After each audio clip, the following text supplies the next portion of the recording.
It's Clobberin time!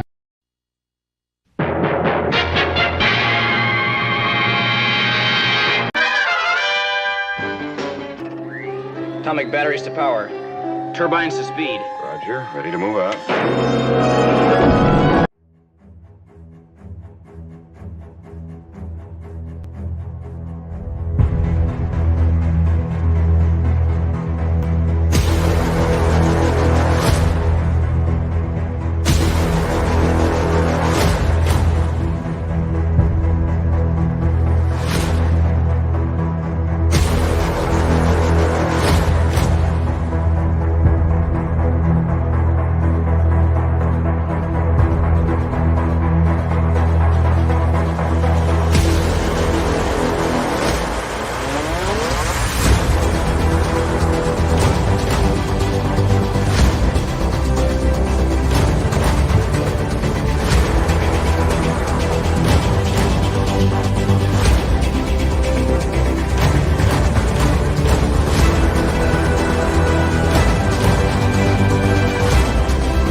It's Clobberin time! Clobberonimo!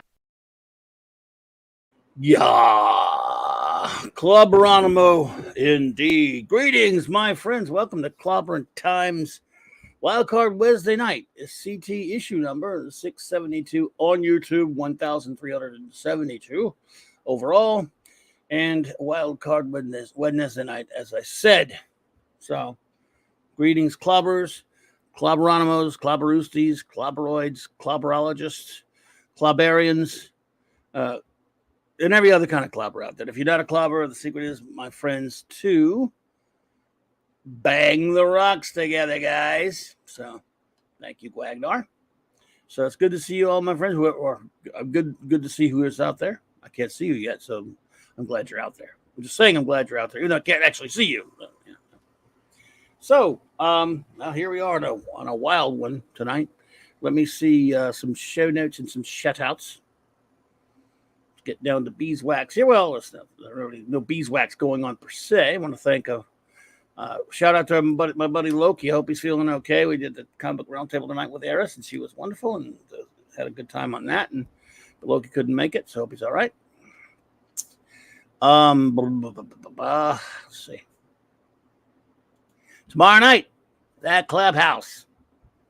It is Clubby's Clubhouse with my wonderful first officer, R.M. Briggs, and, of course, the great chief engineer himself, Mark D. with a C. And we will have some fun. Blake 7 review, the Star Trek comic review, and all kind of good fun. Then Friday night, as always, 7 p.m. Eastern Standard Time on my good buddy J-Man's channel. It is the Jack Kirby's Fourth World review. J-Man and Sean and I are reviewing all of Jack Kirby's legendary Fourth World saga in the chronological order. And we are really, in reading order, you should say. Having a great time doing that. Then a little bit later, it's a Halloween special on the great 32 Flavors of Dick Wadsworth's Friday Night Comic Book Shop Talk. And we'll all hang out and we're going to read some Monster Halloween / related comics and have a good fun doing that. And then, of course, Saturday night Star Trek. Oop, that's the old one. Where's the new one? That's last week. How did it stay on there? Why, I oughta. There you are. Saturday night Star Trek. 4 more episodes of Star Trek Voyager reviewed by number one and myself.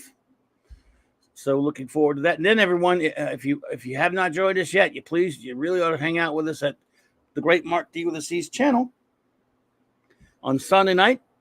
This past Sunday night, of course, he returned, and he had at 10 p.m. Eastern, as always. He returned to show us his at least some of his video and footage and pics from the happenings at New York City Comic Con 2023, which he attended the week before, and next week he'll continue that.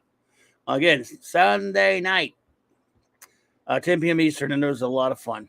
So that's great stuff. And of course, Mondays, every Monday, 3 Mondays out of the month, I should say, I'm over hanging out with the great J-Man on his channel again, and Sean and J-Man and I are reviewing every single appearance of the Legion of Superheroes in chronological order from the only era that mattered, silver through bronze, 1958 through 1989. Those are the show notes. And now I'll shout out our wrenches and then shout out all you fantastic friends in the chat tonight. Let's see. Sorry. There we go. Okay. The great Eric K., the Bronze Wrencher. You the man, buddy. Chris Persia, Vindicator Wrench of the Great Right North. Thank you for all you do, buddy. D. Bud Martin, the Wrench of Iron. Lord Thoth, God of the Wrenches. And, of course, shout out to his lovely lady, Thoth. Avon lives, long live the Legion. My aforementioned partner in crime on earth, BJ, man, the Wrench Without Fear. And, of course, fellow reviewer, reviewer extraordinaire of the Legionnaires. And Kirby's Fourth World, Stephen Callell, the Super Wrench, Maddie's Daddy, Wheel the Wrench Mionia, Fanty Outsidey, the Rascally Wrench, and of course, our own music Meister, Maximum Redstone.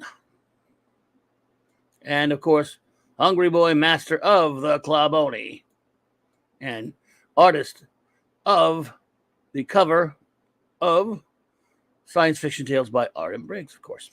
Now, let me see who is in the chat with me tonight, folks. Good to see you all here. Empress NM, good to see you. Says, I can't be in the chat, but I'll be listening, changing O2 sensors in the car, all for ugh.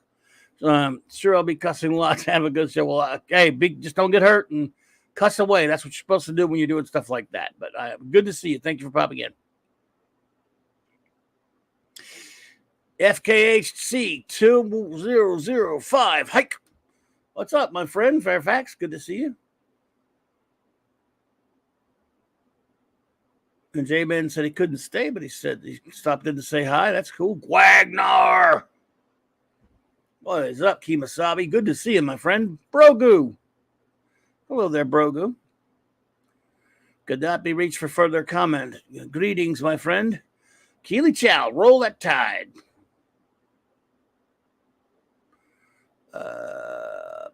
Empress M, you got it done, huh? Cool. Cool. Let's see who else.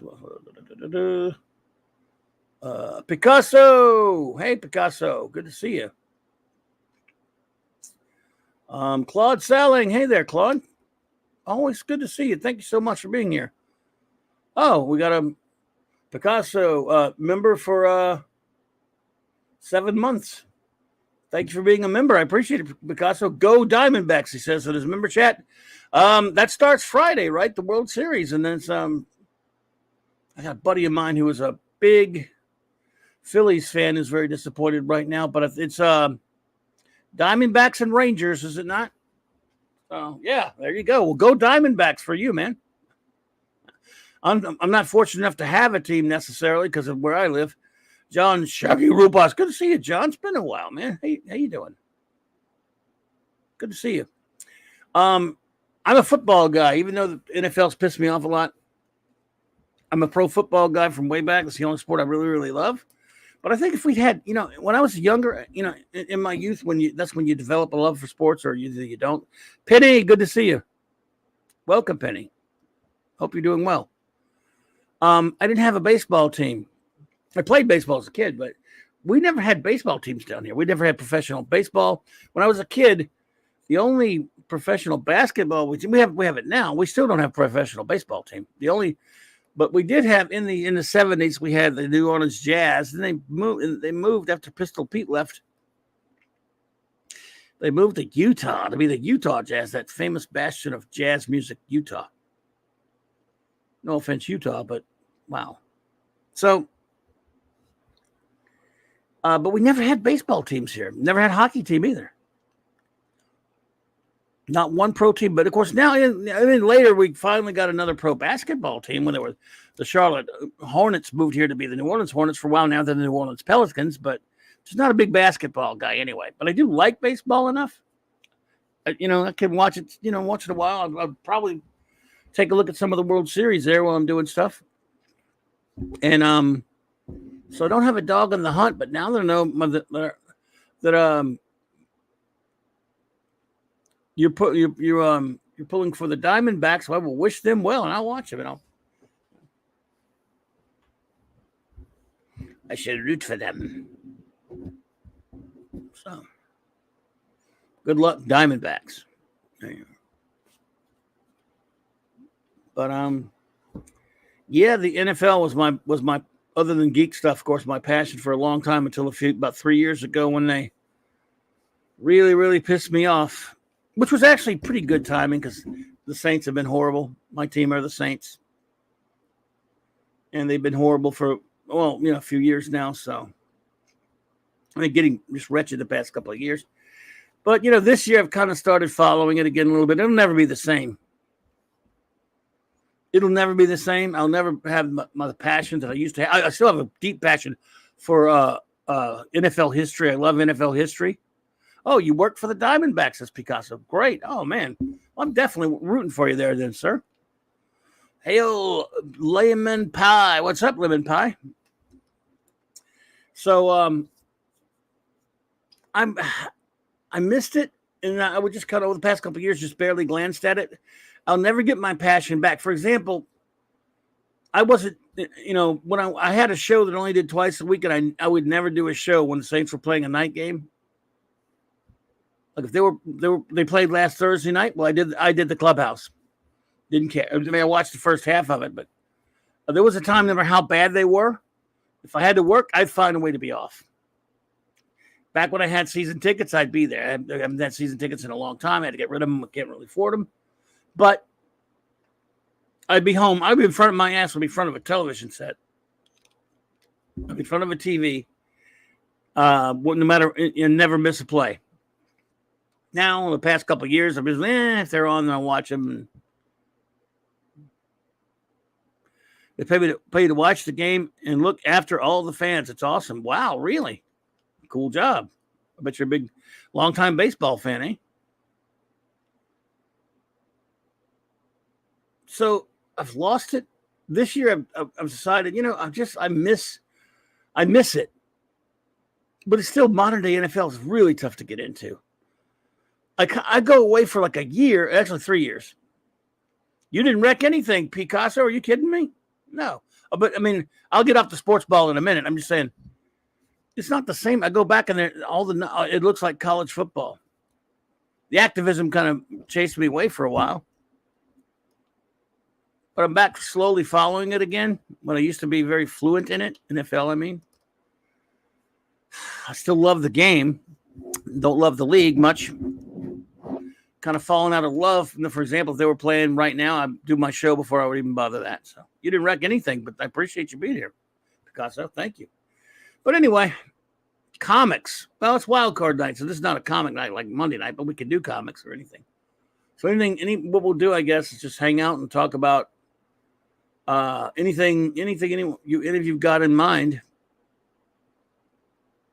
I was on Loki's Comic Book Roundtable tonight. We talked some comics. But new comics are. And then I should have. Oh man, you know what? I should do a poll. Oh, I'm gonna do a poll right now. Let me do one while I'm thinking about it. All right, here we go, folks. See what you think about this. Even though I know the answer.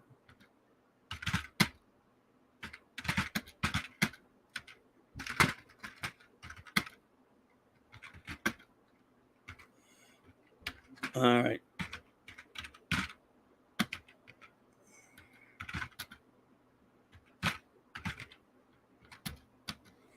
All right.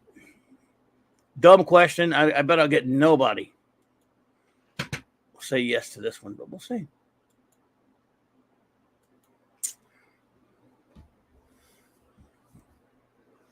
Hey, what? Wagner says, "Hey, Clobby, watch the CFL." Man, we don't get that down here that much that I know of. I don't have cable at all anymore. I don't have DirecTV anymore, which I had for many, many years.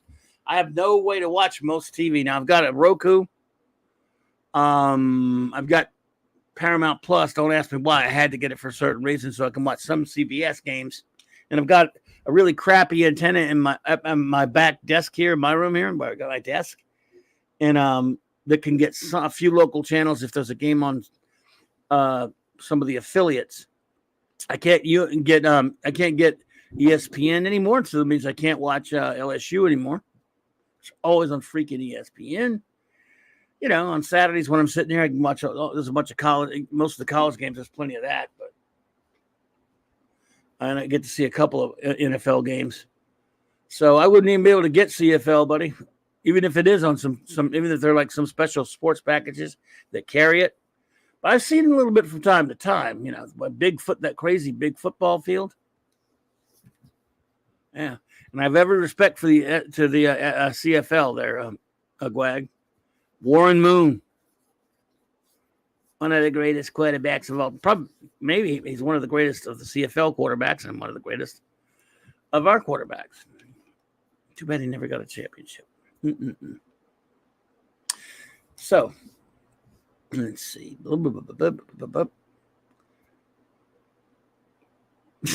I see. Thanks, Lemon Pie. I appreciate that. Yeah, we talked a little bit about it. But I don't really talk about it that much anymore. Like I said, other than just in passing.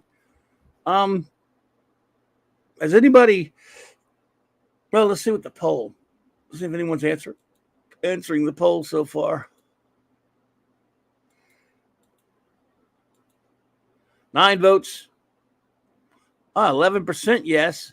89% no. Okay. I can't vote in it. So I'll just go ahead and tell you.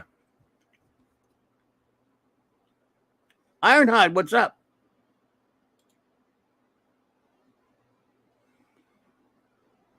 Penny, the question is, are you going to go see the Marvels at the movie theater? Good to see Ironside. Now, you're going to laugh at me. But I am going to go see it. Unfortunately. But I got a good buddy of mine. We go to the every Marvel movie together, and he wants to go, and I want to go hang out with him. And look, it's going to be the short. First of all, it's a very short running time. This. Hey, Ravenscroft, good to see you. Some of the things we already know about the Marvels right now is it's the shortest running time of any Marvel movie. We also know that there's a review embargo up that is not lifted, will not be lifted until about an hour or a couple hours or whatever before the movie opens on its opening day. That's insane. Review embargoes are usually lifted at least maybe a week or so, give or take, before a movie comes out. But until the thing starts playing in the theaters, they're not going to release the reviews. Oh, could not be reached. I hear you. Look, but I will come back and give it an honest review since I'm going. Oh, it's going to be bad, Ravenscroft. I mean, everyone's saying it's bad, but you know what? I'm going to go because here's the thing: it can be bad, but can it really be? I'm almost fascinated. I got to be honest with you. I'm almost curious in a sick way to see if you can make a movie worse than Wakanda Forever or Eternals. While we're here, I may as well just, for those who haven't heard it, I ranked the MCU/MCU movies in order. There are 32 of them as it stands right now. 32. And I'll read them to you right now in reverse order, 32 down to the best. Because I believe the movie comes out next week or the next. Oh, I think it's the week after next. But anyway, can it really be worse? All right. My number 32 is Black Panda, Black Pansy, Black Panda, Wakanda Forever at a 0 minus rating. I think it's even worse than Eternals, although it's close. That, in my opinion, right now is sitting at the bottom of the barrel. Number 32 at the bottom of the worst of the MCU / now MCU movies. At 31, I've got Eternals because it's close. I mean, there's not a lot of between when you get like around 29 through 32. There's not much difference, but I ranked them anyway. You know what I'm saying? Well, don't worry, Ravenscroft. I won't be giving him any money.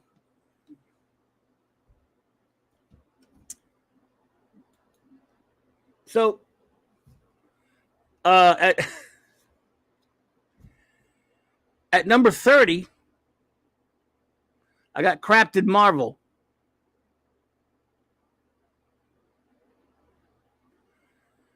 And it's interchangeable with number 29, which I've got Thor, Love and Blunder. I'm not so sure which movie is worse. The Woke Breaker, what's up? When you're down this low down into it, it's tough to pick one worse than the other. Fede says there are some rumors that if you need meds, make sure you take them before you see it. Rumors I've heard are either Herald of Galactus, Nova might appear, and if so, he or she will be terrible. Oh, it'll be a she. Nova's a she in the comics, so I figured they'd change it to it. No, I'm just kidding. Oh yeah, tease of a certain fan. Yeah, I can see it. So, Captain Marvel at 30, Love and Blunder, Thor, Love and Blunder 29, 28, Shang-Chi and the Legend of the Ten Bangles, which is a piece of filthy crap. 27, Black Widow. 25, it's going to be 26. I can't count. 26, Iron Man 3. Oh, by the way, I forgot to give the ratings. Black Panther, Wakanda Forever at 32 at a 0 minus, my bunch of minuses behind it. Eternals, 0, bunch of minuses. Captain Marvel, a 0, bunch of minuses. Thor, Love and Blunder, a 0 and a bunch of minuses behind it. Shang-Chi is 0. Black Widow, 1 star. Iron Man 3, 1 star at number 26. Okay, so that's 32 through 26.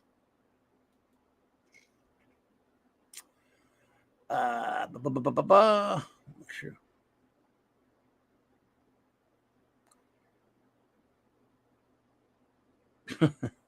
Wallbreaker says, even my kids beg to turn Marvel off. I like it.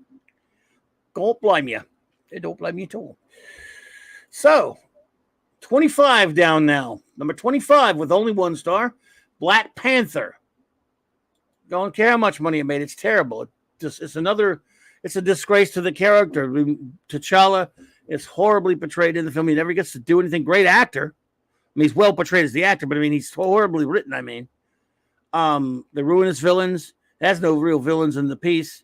It's just even that one's still all about his sister because she's smarter than him. And it's all about Killmonger. I don't give a crap about it. A lot of people liked him in it. And they ruined Claw. It's just a big, dopey, bat with a drivel with a bunch of bad CGI and wasted Borefest, really. They wasted a Borefest. I can't stand Black Panther, the first one. Yes, it's not as bad as Wakanda Forever, but it just sucks. So, number 24 with 1 star, Iron Man 2, Electric Boogaloo. Another one, again, some people like that one, but I hate what they did. I hate Mickey Rourke's terrible. He's like, they give him the name of the Crimson Dynamo, but give him the powers of Whiplash. You call him Whiplash. And his performance is incomprehensible. What they played. He's horrid, putrid. Blech, I can't stand him in the movie. And the movie, they take off a few slivers of even with the bottle and handle it really badly. We get some nice bits to getting to see the Black Widow show up, and she's wonderful in it. But the movie's just boring and stupid. I mean, it's a terrible movie. I'm surprised they bounced back from that, to be honest with you. Oh, what are you gonna do? All right, number 23, Ant-Man and the Wasp, Quantum Mugabooga, with 1 star. It's a piece of garbage. The movie sucks. Boring, drivel. I'll never have to see that crap again. Now I'll see anything one time, and that's it. Agreed. Magneto and the Titanium Man song, and Titanium Man song is better than the movie. Exactly. Titanium Man, they should have had Titanium Man. They really should have had Crimson Dynamo. He had the same name, but then they made him the idiots. Just like they didn't. John Favreau, did you read any Iron Man comics? Quantum it sucks. Sucks donkeys. Okay. Then number 22, with 1.5 stars, is Thor: The Dark World, a bore. Bore the Dark World. Number 21 is Spider-Man: Far From Good.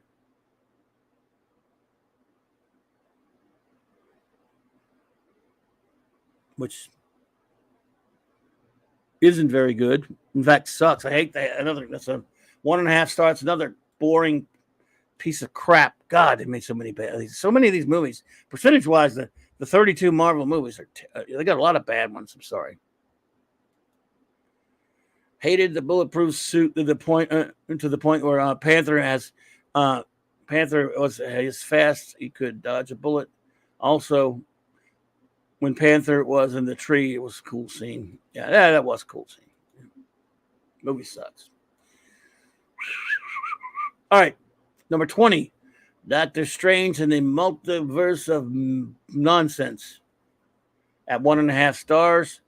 I give a lot of 1.5 stars, folks. Sam Raimi had some cool moments here and there. There was some Raimi pieces, but you could see there was so much more Raimi that got smothered. And what could have been a pretty entertaining film, but had a lot of really lousy shit in it, including what they did to some of those heroes. That horrible scene when Wanda's killing them, and Wanda's. I love Elizabeth Olsen, but no, she's wasted in this thing. This movie sucks. Thor, number 19, Thor Ragnarok at 1.5 stars. I know everyone loves it so much. This movie did more to destroy movie Thor than any. It almost did more, but then we bounced back in Infinity War, and then went back to shite in Endgame. But Ragnarok changed a lot. I don't know. I liked it a lot, pretty good bit when I first saw it, but it does not wear well on repeated viewings because there's so much dumb shite in it. Because Taika Waititi is an idiot. Taika Waititi, or whatever, sucks. He has no idea what he's doing. He has some nice Kirby tributes in there, which was fine, great, lovely, but he just treated everything like a joke. Everything's a joke to him. He thinks he's funny when he's not. He just Thor's embarrassing. Again, the only really great scene is the Hulk Thor fight. That's pretty cool, and they even ruined that with dumb jokes. Ugh. 18, Spider-Man: Homecoming. No, another 1.5 star classic. Was just like the kid. There was one or two really nice scenes in it. Michael Keaton is a great villain in it, so it's elevated to a moderate, rating, but no. Paul McCartney and Wings does a great comics tribute in their live concert while playing Magneto and Titanium Man. They mentioned Crimson Dynamo in the lyrics. Yes. I haven't heard that in ages, man. Number 17. Ant-Man and the Wasp. It gets 2 stars. There's some entertaining bits here and there, and I like Paul Rudd, but it should be called Wasp and Ant-Man. It's really mostly just kind of pedestrian, to be honest with you, not nowhere near as enjoyable as the first film. Number 16, The Incredible Hulk. I gave it 2.5 stars because I think there's some good moments in there.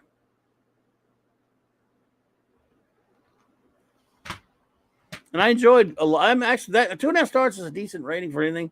I enjoyed the movie. It had a lot of cool stuff in it. But it wasn't perfect. And it, still, it was a nice apology for the horrible Ang Lee Hulk, which was a piece of trash. There's a guy on YouTube called Braden Alberti who does videos on how the MCU dropped the ball hard, even in its early days, and how the problems now go back to the beginning. Oh, cool. That's true. Paul McCartney was a Marvelite. There's a picture of him meeting Jack Kirby out there somewhere that I saw a long time ago. Let's see how. 17 votes. Wow. On are you going to see the Marvels at the cinema? No, says 88% of you. Yes, 12%. Cool. Thanks for voting. We'll keep that on there for a while there. Oh, yeah, Jennifer Connelly's fantastic. Ed Norton I wish he'd have stayed on this Hulk. He did a good job. Yeah, I do like the movie. I mean, it was way better than the Ang Lee Hulk crap. And it was kind of cool to see him. I don't like the design of the Abomination, but it was cool to see him fight the Abomination. And there's a cool scene where we get to see that guy start to turn into the Samuel Stearns character, start to turn into the leader. But we never get the leader, of course, because why have a villain in the Marvel freaking cinematic universe? Ugh. They wasted that guy. That guy would have been great as the leader. Anyway, number 15, Thor.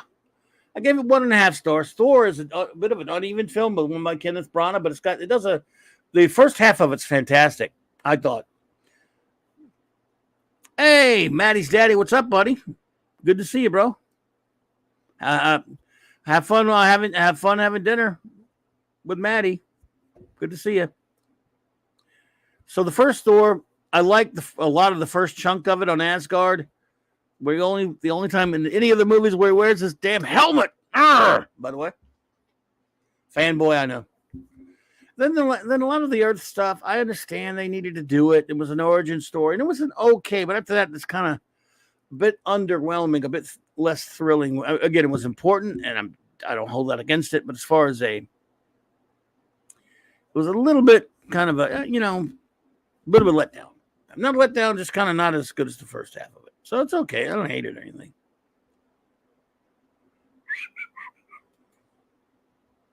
Number 14, Ant-Man gets 3 stars. That was a solid, entertaining movie. Now we're into the movies that I thought were solid to really great. We had to go all the way to number freaking 14 for me to get to the movies that are solid to really, really good, at least in my opinion. And Ant-Man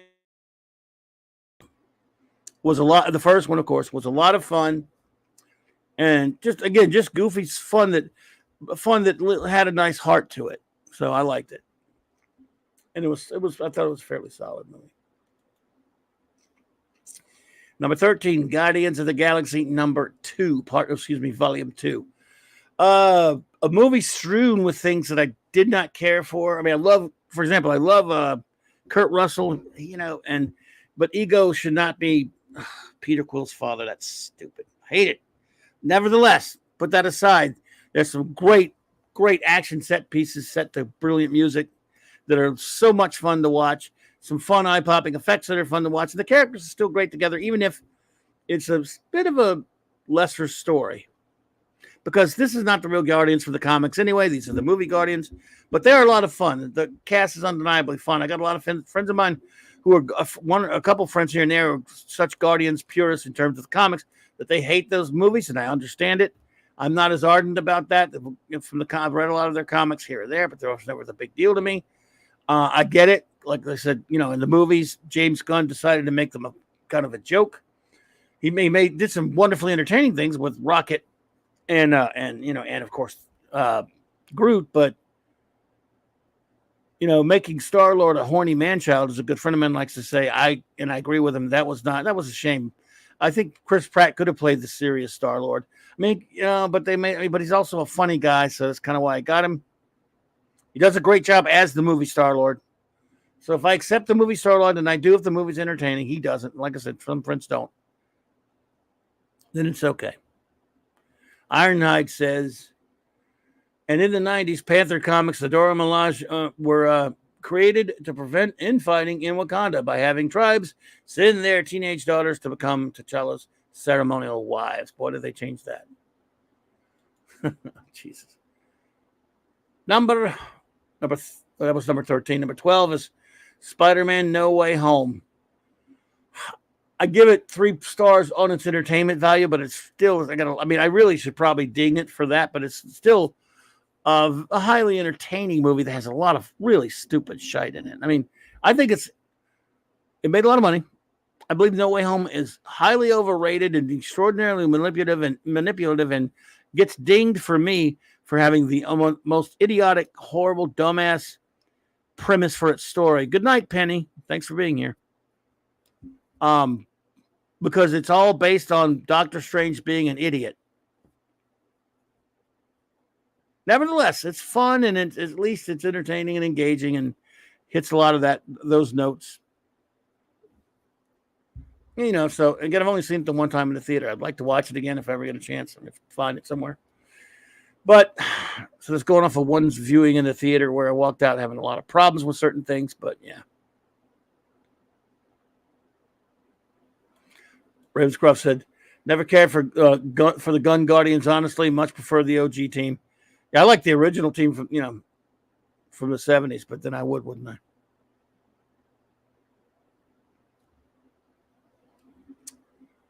Well, number 11 is Doctor Strange, the original, solid, great origin. Great job telling and doing the origin, at least setting up for the movies, and good casting. And I liked it a whole lot. Really enjoyed that movie. There was a good setup of the character. No Way Home ending made little to no sense. This could not be reached for further comment. Yeah, and true. Well, why would they even put Venom in that? To hell with Venom. Keep him in your. I know it's Sony. I don't know. They're never gonna bring him back. They're not gonna bring him back. So, the top 10. My number 10, I might shock some people, but I got Guardians of the Galaxy 3. I gave it 3 stars. I like this movie a lot better than a lot of people did. Some just didn't care. It's a very polarizing movie. Well, the original team being Charlie 29 and Vance Astro and Martin X and Yondu, Larry, and then later Starhawk. Oh, there's Ravens. I'll put it right there right now. There you go. And Nikki, Starhawk, Yondu, Vance Astro. I love Vance Astro and Yondu, the original, the comic Yondu. Anyway. But yeah, I like Guardians of the Galaxy 3. I mean, I actually liked it a lot more than most people did. And it wasn't great. It had a lot of flaws, but, these Marvel movies aren't all that great. So, but, and number 9, I got Guardians of the Galaxy number 1. Like I said, I got a friend who hates them. He hates the Gun Guardians. I like them. I thought they're really entertaining movies. It's an iteration that I wouldn't have minded if they'd done it more straightforward and with the original group. But the original group is long gone. They appeared throughout the 70s, and Jim Valentino had a series in the, I think it was mid to late 80s but then later when they really started coming back in the 2000s, They were totally different. They didn't bring back in fact, I don't think they brought back any of the originals. Like I said, I'm one of the few that actually liked Guardians 3, but a lot of people didn't. Could I tell you? But number 9, I got it. Guardians 1. Like I said, I thought Guardians 1 at 3 stars was a really just a super fun movie, and I really enjoyed it. Number 8, I got it, is Captain America: Civil War at 3 stars. It's got some, I mean, it could rate higher stars, but there are too many things wrong with it. First of all, it's wonderful for big, gigantic character interaction, characterization. The big superhero battle a couple of the action set pieces are terrific. One's kind of clunky. The opening one,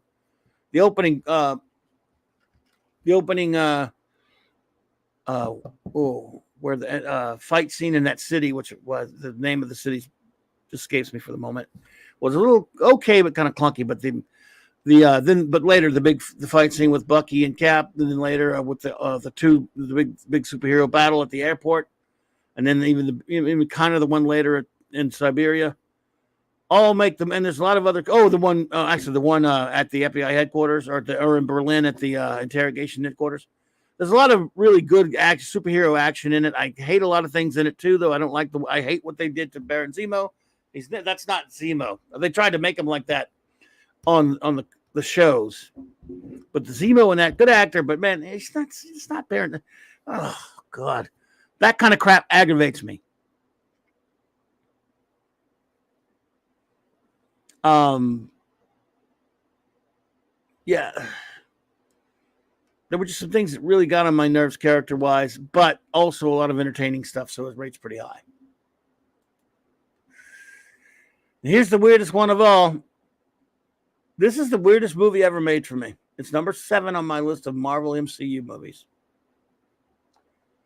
And here's why it's the weirdest movie ever made for me.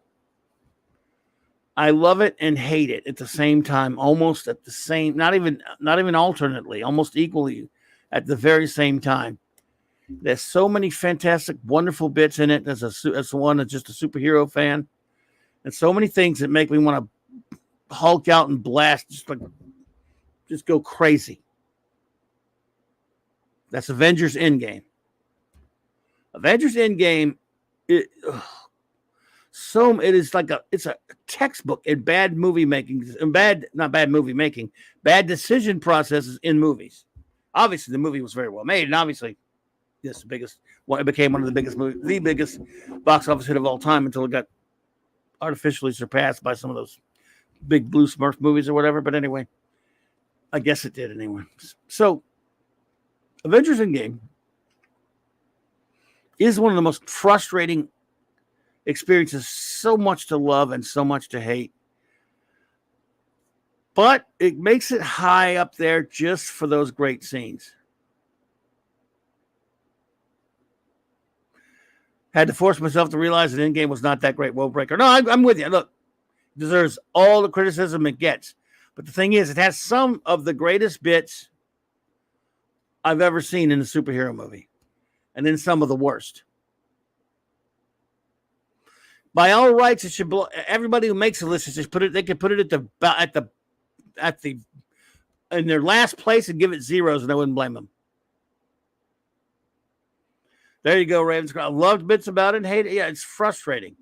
And I doubt it was the Russo brothers who were responsible. It's an idiot Kevin Feige. But I got it at number 7 because, man, some of that stuff, the big battle, which should have gone on longer, some of the stuff with Cap in that big battle, I don't know. Maybe I'll rethink the list one day and push it back farther. But I only gave it 3 stars, and I should give it 3 zeros as well. I gave it 3.5 stars. Number 6 is going to be another controversial one in a sense, and that's Avengers: Age of Ultron. I'm one of the few that really loves that movie. There you go, D-Bud. D-Bud, what's up, bro? I actually love Avengers: Age of Ultron. And I know a lot of people don't. I've seen a lot of people dog the movie out. Shout out to the great Michael French, because I know he loves it too. I love it, man, from beginning to end. I mean, I guess nothing's perfect, but it was thoroughly entertaining, fun superhero film. There were some things they did that I would have done differently. Whedon is a tool, but the movies, and again, some of the stuff. Look, I hate, and always will hate the fact that it's Tony Stark and Bruce Banner creating Ultron instead of Hank Pym. Okay, it will never sit well with me. It'll always stick in my craw. It always will piss me off. But I knew it. We knew that well, and we knew they were gonna do that shit before the movie came out, and I just have to deal with it when I watch it. But it's got a lot of great, fun scenes in it. It's pure fun. I mean, it's what I want out of a superhero movie, to be exciting and be fun and have them do superhero-y stuff, be heroes. And they banter together pretty well. Some people don't like James Spader as Ultron. I think he did a really good job. I mean, I understand he's being James Spader. I think Ultron was fine, although if they wanted, they could have did Ultron correctly, and there wasn't a real excuse. No, there was no excuse, except the only thing is they would have had to have introduced Hank Pym in the first movie, and the jerk-offs didn't do it. I wish they had. There's another. I agree with that. I hate Quicksilver in the comics, and I still think they shouldn't have killed him in this movie, because the kid was really good. He made me. I know he's not the comic book Quicksilver anyway, and I liked him in it. As soon as I get to liking him, they kill him. That's Joss Whedon's MO, folks. Joss Whedon can't make a movie without killing characters that you like, because he thinks he's just a jerk. Look what he did to Wash and Book in Serenity. And on Buffy, it's one thing. He was killing characters sometimes. He bring them back to life a lot.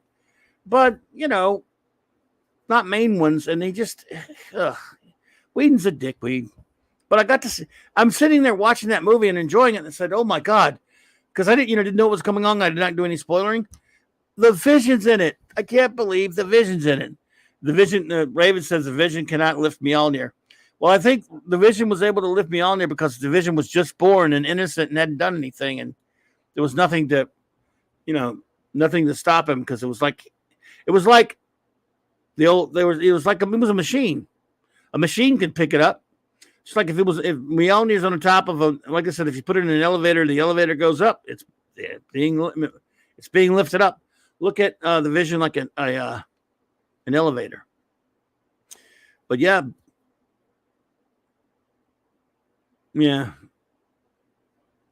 I don't know, but I still love the movie.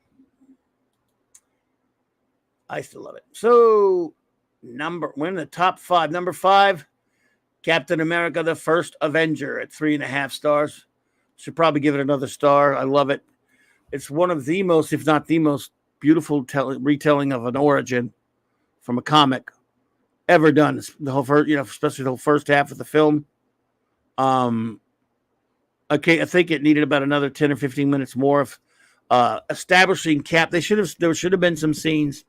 I think Joe Johnson did a great job, but I think he should have added some scenes that established that Cap's been doing this for a long time, rather than look like he did it for 5 minutes and he was just boom, and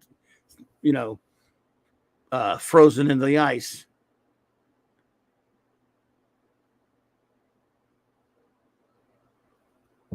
I think Vision can lift it. Yeah. Ravenscarf says Quicksilver is one of my favorite Marvel characters. I gotta admit, I hate Quicksilver, but only for silly, childish fanboy reasons. He took Johnny Storm's girl, and I love Johnny Storm. That little weasel Quicksilver. Oh man, he took Crystal. Crystal broke Johnny's heart. And no, I don't ship anybody. Anyway, I'm just kidding. Anyway, so number 4 is Iron Man, the first one and best, 4 stars.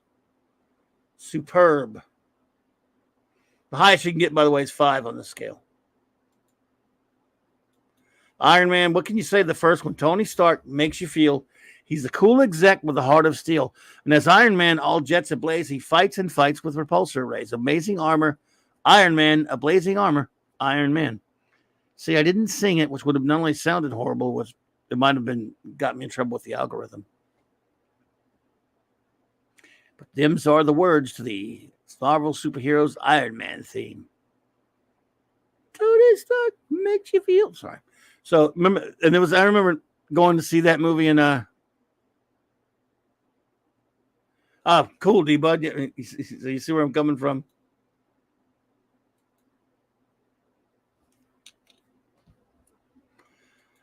Iron Knight says Ultron is a major threat to the Avengers. He shouldn't just be another villain for them to battle in one movie and on their way to take out Thanos. I thoroughly agree with you, but that's all movies. All these movies throw away their villains, except for Thanos building up over time. They always do it. They threw away the Red Skull, didn't use him either. They always, it's just like almost all the time, whether it's the early 80s, like it was 89 Batman, the Joker falling on the concrete instead of the water somewhere. Batman Returns with the Penguin getting killed. Was it Two-Face getting killed in Batman Forever? Or other movies. They always kill the villains because they're jackasses. They never get caught or whatever so they can come back. So I totally agree with you there, but that's just the way they do it. And this movies always do that. They don't know how to use the villains. It's not the same as comics. They don't want it to be. So, but when I first saw the Iron Man film in 2008, I wasn't expecting much. I was just happy it wasn't Tom Cruise, because I would not be going. I don't go see anything he's in. So if it had been Tom Cruise as Iron Man, like we were threatened with, wasn't the biggest fan of Robert Downey Jr. one way or the other. Didn't have anything against him. Go to the theater, and the first couple of minutes, I'm enjoying it. And then they cut to this flashback of him at a casino. And they're playing in the back. Of course, it is a little bitty instrumental of the Iron Man theme for the Marvel Superheroes cartoon, and I just lost it. I'm like laughing my ass off. It's so much fun. Steve Englehart hated Pietro. He was never the same after that crappy run, in my opinion. Wow. Well, Peter David sure loved him. Yeah, MCU tossed away most of it. So they don't know how to handle their villains. And then when it became the MCU, all their villains became misunderstood and not even villains anymore. And so number 3 is, of course, The Avengers from 2012 with 4.5 stars. Look, again, I've heard people criticize this film, and that's fine. There's no problem. Criticize whatever you want. I criticize things all the time. I know you're shocked by that. But, hey, JT Kirk, what's up, buddy? Good to see you, man. Hail, JT Kirk.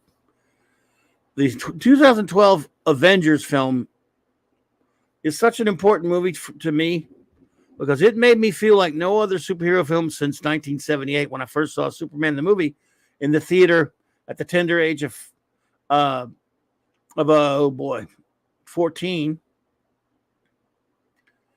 For the first time with that big, gigantic, blasting red S up there. And of course, I would subsequently go see it 18 times in the theater. It made me feel like I was watching my hero actually come to life. Well, the Avengers for 2012 was close to that for me because this was the first time. It was sort of like and people can criticize it for not having a story. It does have a story. The first previous 6 movies or whatever, 4 movies, 5, whatever it was. I think it was 5 movies before it. It's the 6th in a basically like an old serial. It was all the groundwork was laid out. That was the big finale, and we got to see superheroes fighting each other. We get Thor, Iron Man fight. We get a Thor Hulk fight. Then we get superheroes looking like they popped right off a comic book page fighting aliens and stuff. An alien army, with their full powers, just like it was. You're supposed to feel when you go watch these movies and they're able to, the technology can make it feel and look really cool and look really real. And it makes you feel like a kid again, which is what, like when you read your comics back then and you imagine these things really happening. I don't know if you did, but I think a lot of kids did. It looked like it was popping off the screen right out of the comic book. And so, and the characters were all great. They took a lot of movies, to build them all up, and I just loved it.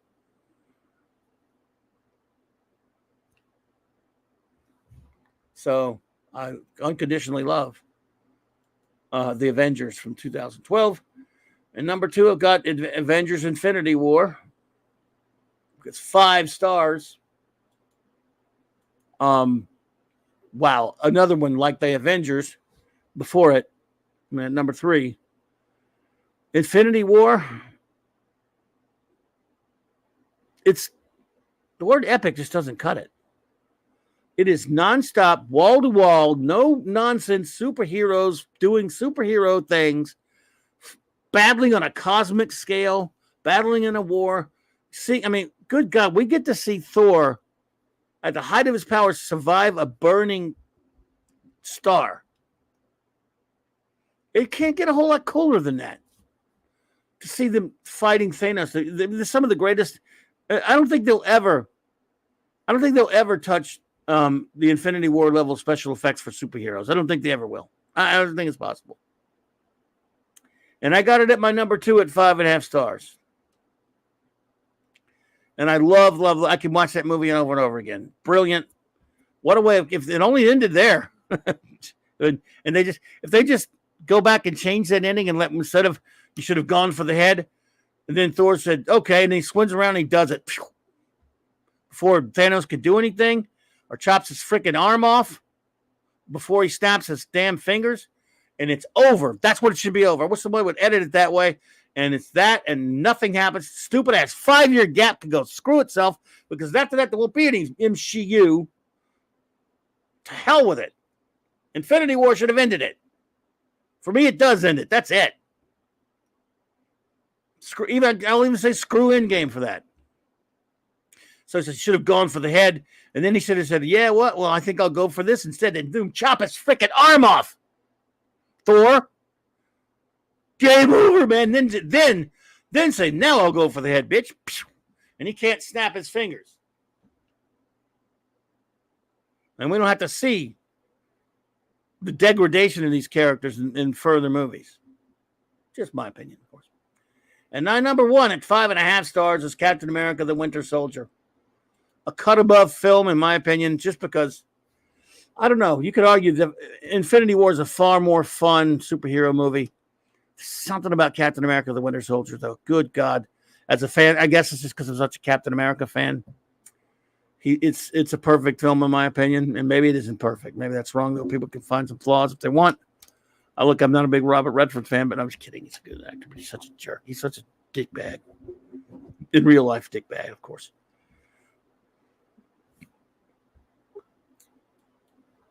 Let's see here. Larry says sepia tone 3x4. A kid reading the comic, flying by the Daily Planet, curtains open, wider, John Williams music, widescreen, logo shield, credits flying by, best opening of any movie ever. I'll agree with that, Larry. That big, gigantic red S blasting on that screen for the first time I saw it just blew me out of the friggin' theater. Or it's like that old ad for Die Hard. It'll blow you out of the back wall of the theater. Well, that one did it for me. And then those beautiful blue credits going through space. That unbelievable John Williams score, which is one of the greatest movie scores of all time. I went 18 times, and I always made sure I got there to see all that part of it. In the decade of the 1930s, the Daily Planet was a standard for clarity and truth. Blah, blah, blah. Little girl. Little speech. Fanty says, to be fair, and I doubt the writers knew this, but Thor's brother is the actual sun whom he visits in the interior, the interior of the sun. They don't know stuff like that. What are you talking about? Going for the arm was the arm of the multiple. Going for the arm was one of the multiple how it should have ended finishes. This we have. Thank you. Oh, thank you, Rimcroft. That elevator scene in The Winter Soldier. That's one of the greatest. One of the greatest. I mean,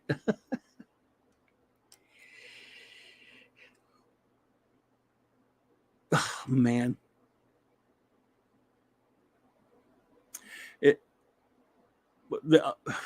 You think these guys?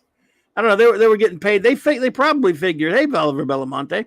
They probably figured, oh, There's 20 of us. Even Captain America can't kick our ass. These are so cool with all these. Before we get started, anyone want to get out? And then that's not only that. That's topped off by him jumping out, landing on his shield, then getting on his motorcycle and taking out a shield jet with his with his shield. I mean, with his shield. He took out a shield jet with his shield. Badassness beyond belief. Cap rules. Alvaro Monte says, Clobby, rumor says that the Marvel is pleading the moviegoers that made Barbie film make over $1 billion to do the same for the Marvels. Well, let them plead, baby. Because they ain't getting nothing. It won't get no $1 billion. And they made it. I hear they've cut it down to the shortest runtime.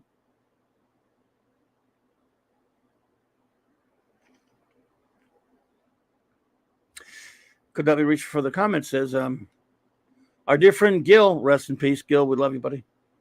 Sent me a copy of Winter Soldier in 4K a while back. I treasure it. Oh man, really?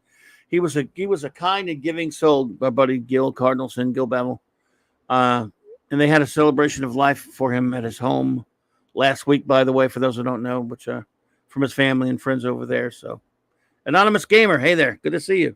Welcome. And we miss him. We'll always miss him. He's lost a lot of good friends. So yeah, that's basically the lay of the land on those Marvel movies. Let me check my poll again. First, let me move this thing up here. What the hell are you doing? Right.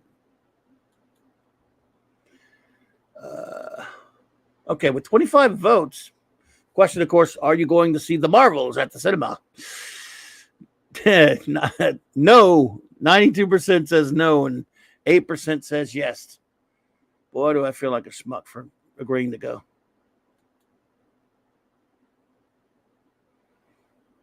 But what you gonna do? Well, I don't blame any of you.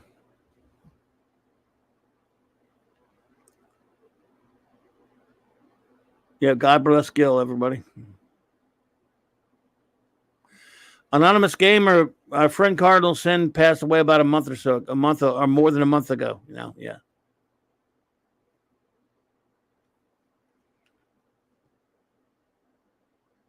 He was a very good friend.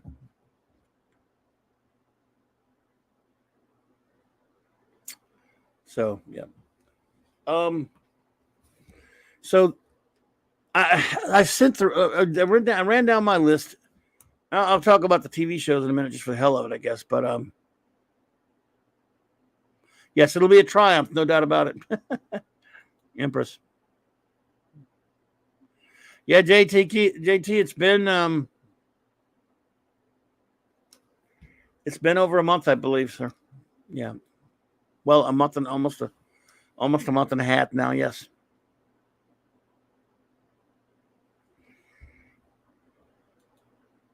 Let's see. Larry says they still have done a real Fantastic Four movie, which introduced the current Marvel universe. Still haven't, you mean? No, I think you mean haven't.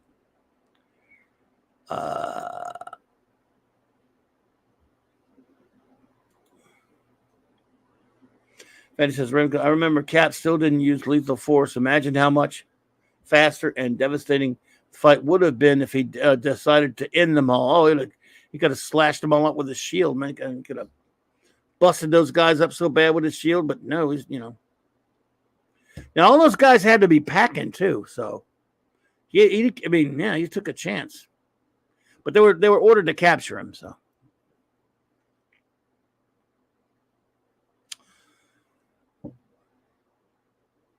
But I think that's the cutoff point. Infinity War ends right there, and they just do something else after that. But Infinity War is where it stops being the MCU. The next movie, it was Captain Marvel, right? It was Captain Marvel. That's where the MCU started, Captain Marvel, yeah. And Endgame still is MCU. So anyway, then there were TV shows. there were TV shows. You probably all heard that Disney was doing Daredevil Born Again, which, I guess they they don't care about the Netflix show, which was first 2 seasons were great in my opinion. Third season was okay, and they did a lot of Born Again in that third season. Anonymous Gamer says, I'm so sorry. I didn't realize he passed away over a month ago. I've been trying to pay for wedding left and right and haven't been on social media. I understand, Anonymous Gamer. That's okay. You didn't know, but thank you for asking. We all miss him very much. He was a good friend.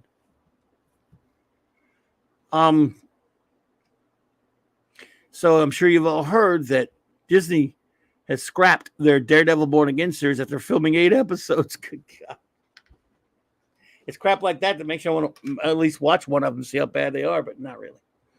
And we'll probably doubt they'll ever see the light of day how much they even finished, but scrapped them. I mean, isn't that weird? I mean, that's kind of strange. I mean, it almost makes you think, what, did somebody actually make something good so they had to stop it? I doubt it. In fact, no, I've heard it was like a stupid ass, like almost like a procedural drama where he doesn't even get in his costume to like the 4th episode, and it's probably that yellow costume. Yellow. I have nothing against the original yellow costume from the comics. It doesn't really belong on a TV show, though. Yep, they couldn't at all. They couldn't. Yeah. Larry says, I like the 70s Nicholas Hammond TV show and the Netflix Daredevil show. The Netflix Daredevil show, the first 2 seasons were great. I mean, first season was okay. That's my stuff, but I have a lot of things that had problems with it. They nipped some stuff from Born Again, but they didn't really handle it. I don't know. I've got a lot of problems with it, but still, it's better than this Pat would have been. And now, who knows if whatever. I hope they just don't do it. I mean, I love Charlie Cox is great. It's a shame this is happening.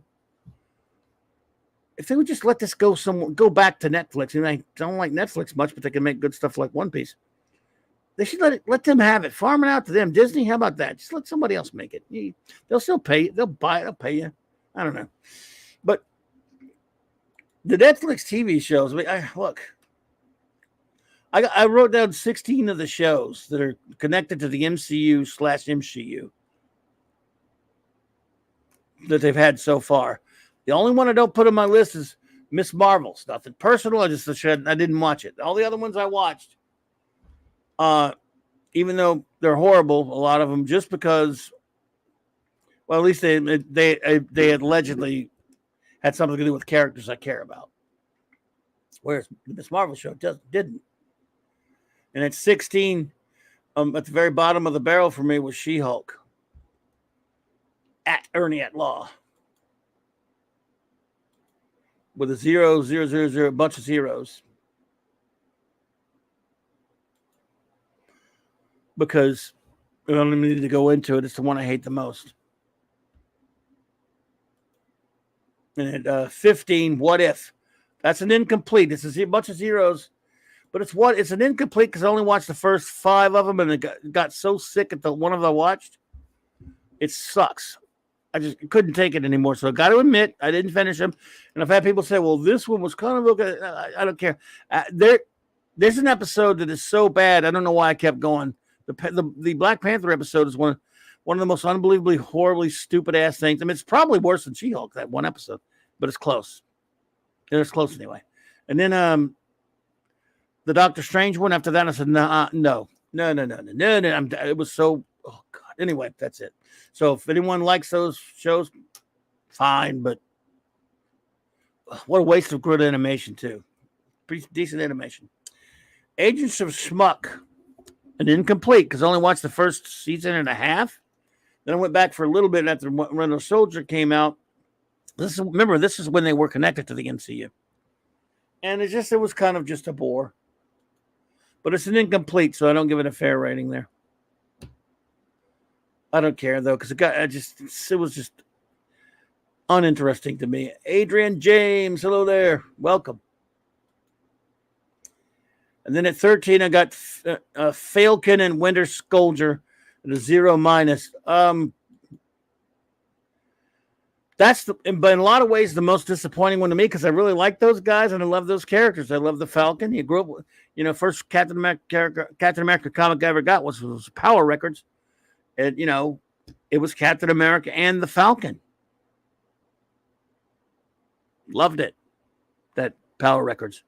So Falcon and Winter Soldier, both cool actors. I thought that could be a really good show. But it was a bunch of horrible activist nonsense, woke drivel, awful, trash, just a garbage ass show. Holy shit, it was bad.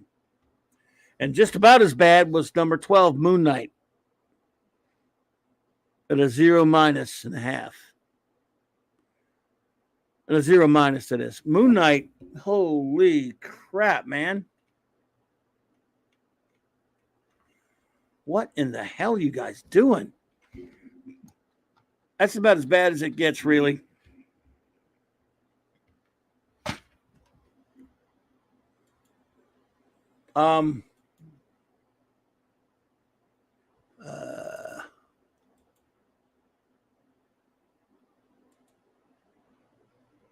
Let's see here.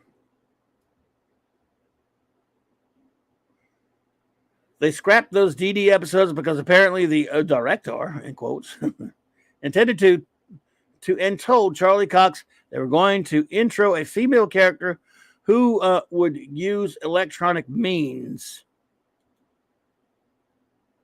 For what? Ironhide said, they put Deathlock and Absorbing Man in that dumb S.H.I.E.L.D. show. Totally wasted. Yep, then Deathlock didn't look anything like him. The guy playing, I remember, when I heard it was going to be Absorbing Man, I took a look at it because they had Gravitron on there too, and he looked nothing like it. Was terrible. And they even had was it Blizzard, and he didn't look anything like him. The guy looked like Crusher Creel. He looked like Absorbing Man.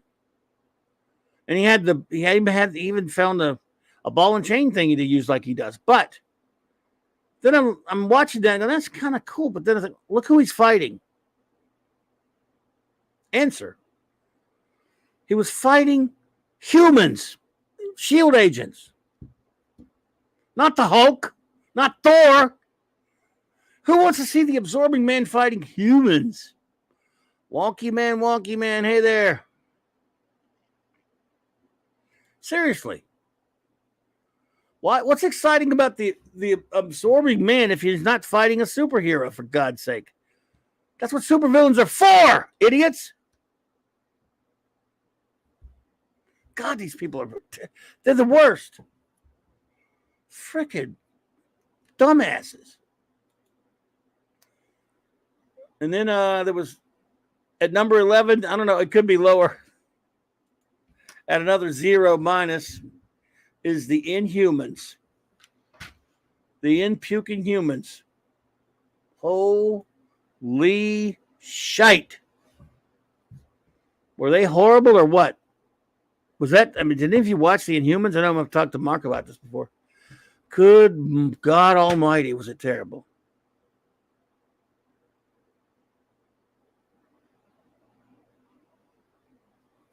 There you go, D-Bud. You saw the Absorbing Man fight Thor in the Marvel Superheroes cartoons. Yes. Superhero movies would be better if they began like how Amazing Spider-Man 2 ended. The movie, a quick superhero versus villain battle to start things off before we go off on the main adventure. Yeah, I didn't like that movie too much, but I liked the way it ended. I liked that ending. In fact, the best thing about that movie for me personally, I was that ending of Amazing Spider-Man 2. I must concur. That way they could easily bring in all of the great villains who aren't henchmen or wouldn't warrant their own movie. Yeah, that's a good point. I'm tired of villains having their own stupid movie anyway. It didn't work with comics. They rarely ever had successful comics. The villains did. It happened once in a while when they started experimenting with a Joker comic and supervillain team up back in the 70s. Nobody, as a kid, I'm like, why does the Joker have his own comic? I mean, I bought it because it had they got smart, started putting superheroes on the covers. But yeah. So the Inhumans was trash. Boy, oh my God. I know they had no budget. They were talking about making it a movie, then they put it on TV and they actually showed that pilot in theaters. And they cut Medusa's hair. Yeah. gorgeous redhead with her, famous, tentacly hair, and they cut her hair right there on the set. Like, if you're working on the set, wouldn't you just want to walk up to the guy and say, "Wait a minute, you're cutting Medusa's hair? Give me that!" And grab the script and smack him on the friggin' head with it. I mean, that director needed his. Don't talk about violence. I'm not going to advocate violence. Oh my God. Friggin' idiot. I meant that they couldn't be the main villain in the whole movie, for example. Yeah, I agree with that. For example, Christopher Creel is an awesome, badass villain, but whole Thor versus, no. But like you said, he should pop up. No, I took your meaning, and absolutely, I totally agree with you. He could make an appearance. He doesn't need to be on Agents of Schmuck. And the Secret Society of Supervillains, but they brought in Captain Comet, who was a hero. Yeah, and they used other superheroes. But no. But that book didn't last long either.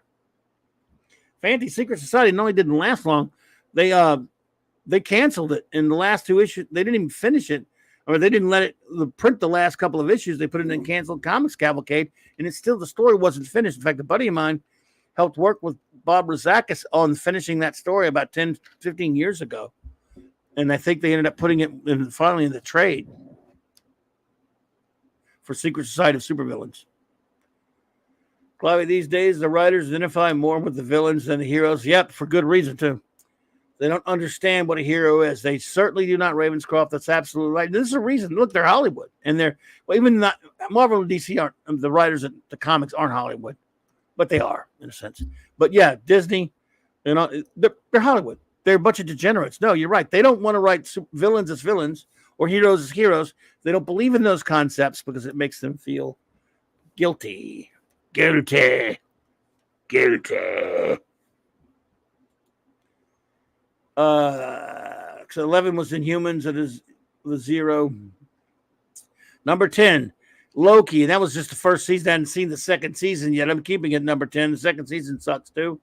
Loki was, what a waste. Again, an example of a villain who was pretty good and just turned into a nothing. He's not a villain anymore. He's just I know he's a variant. Yes, that was from Superman. Yeah. The vote must be unanimous, Jarrell. It has now therefore become your decision. You alone will decide our fate, and you alone will be held responsible by me. All right. So, yeah, Loki's still, that was first season, and the second season so far sucks donkeys as well. Number 9, Jessica Jones. Jesus H. The first season, I don't care what anyone says. I don't like her much. David Tennant's so brilliant as the Purple Man, even though they don't call him the Purple Man. He's so good. He carries that show. We get to see, Luke Cage in there as well.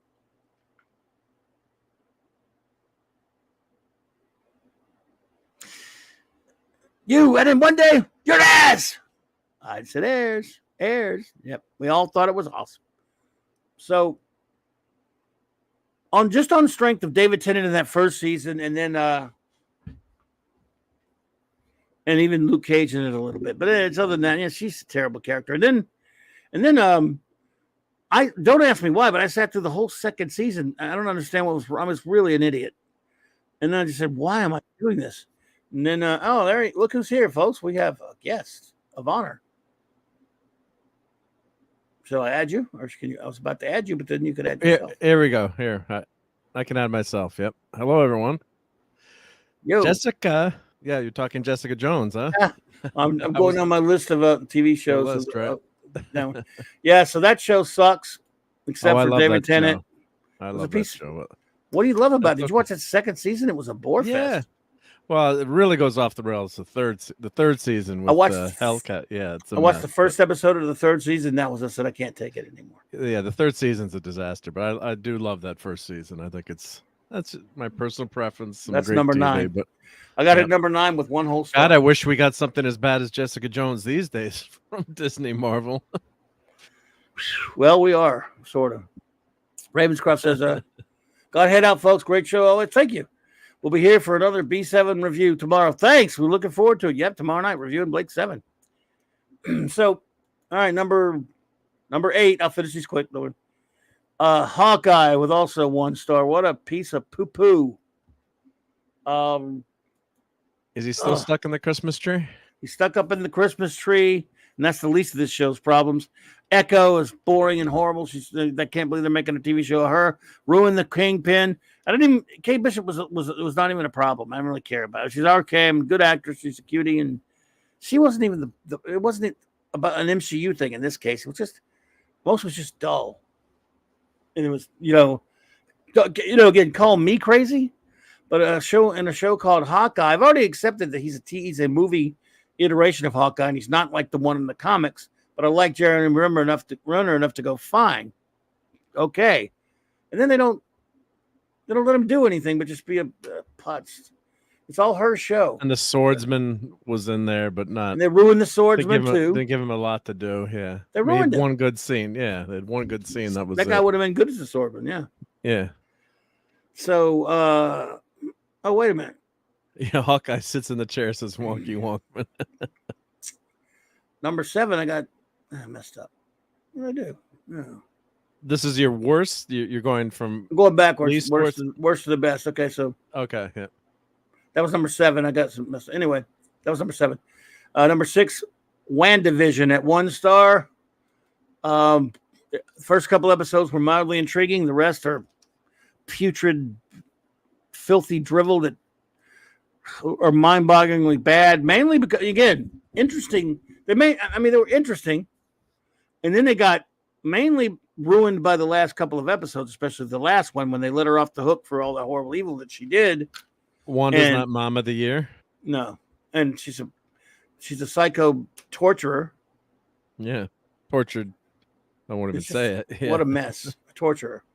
Well, and then a good writer would have had her punished or have some repercussions for what had happened to her. At least try to bring her in. They just let her go at the end of the series. How about I would have actually gone with a cliche and make her that she was possessed and not in her right mind, because.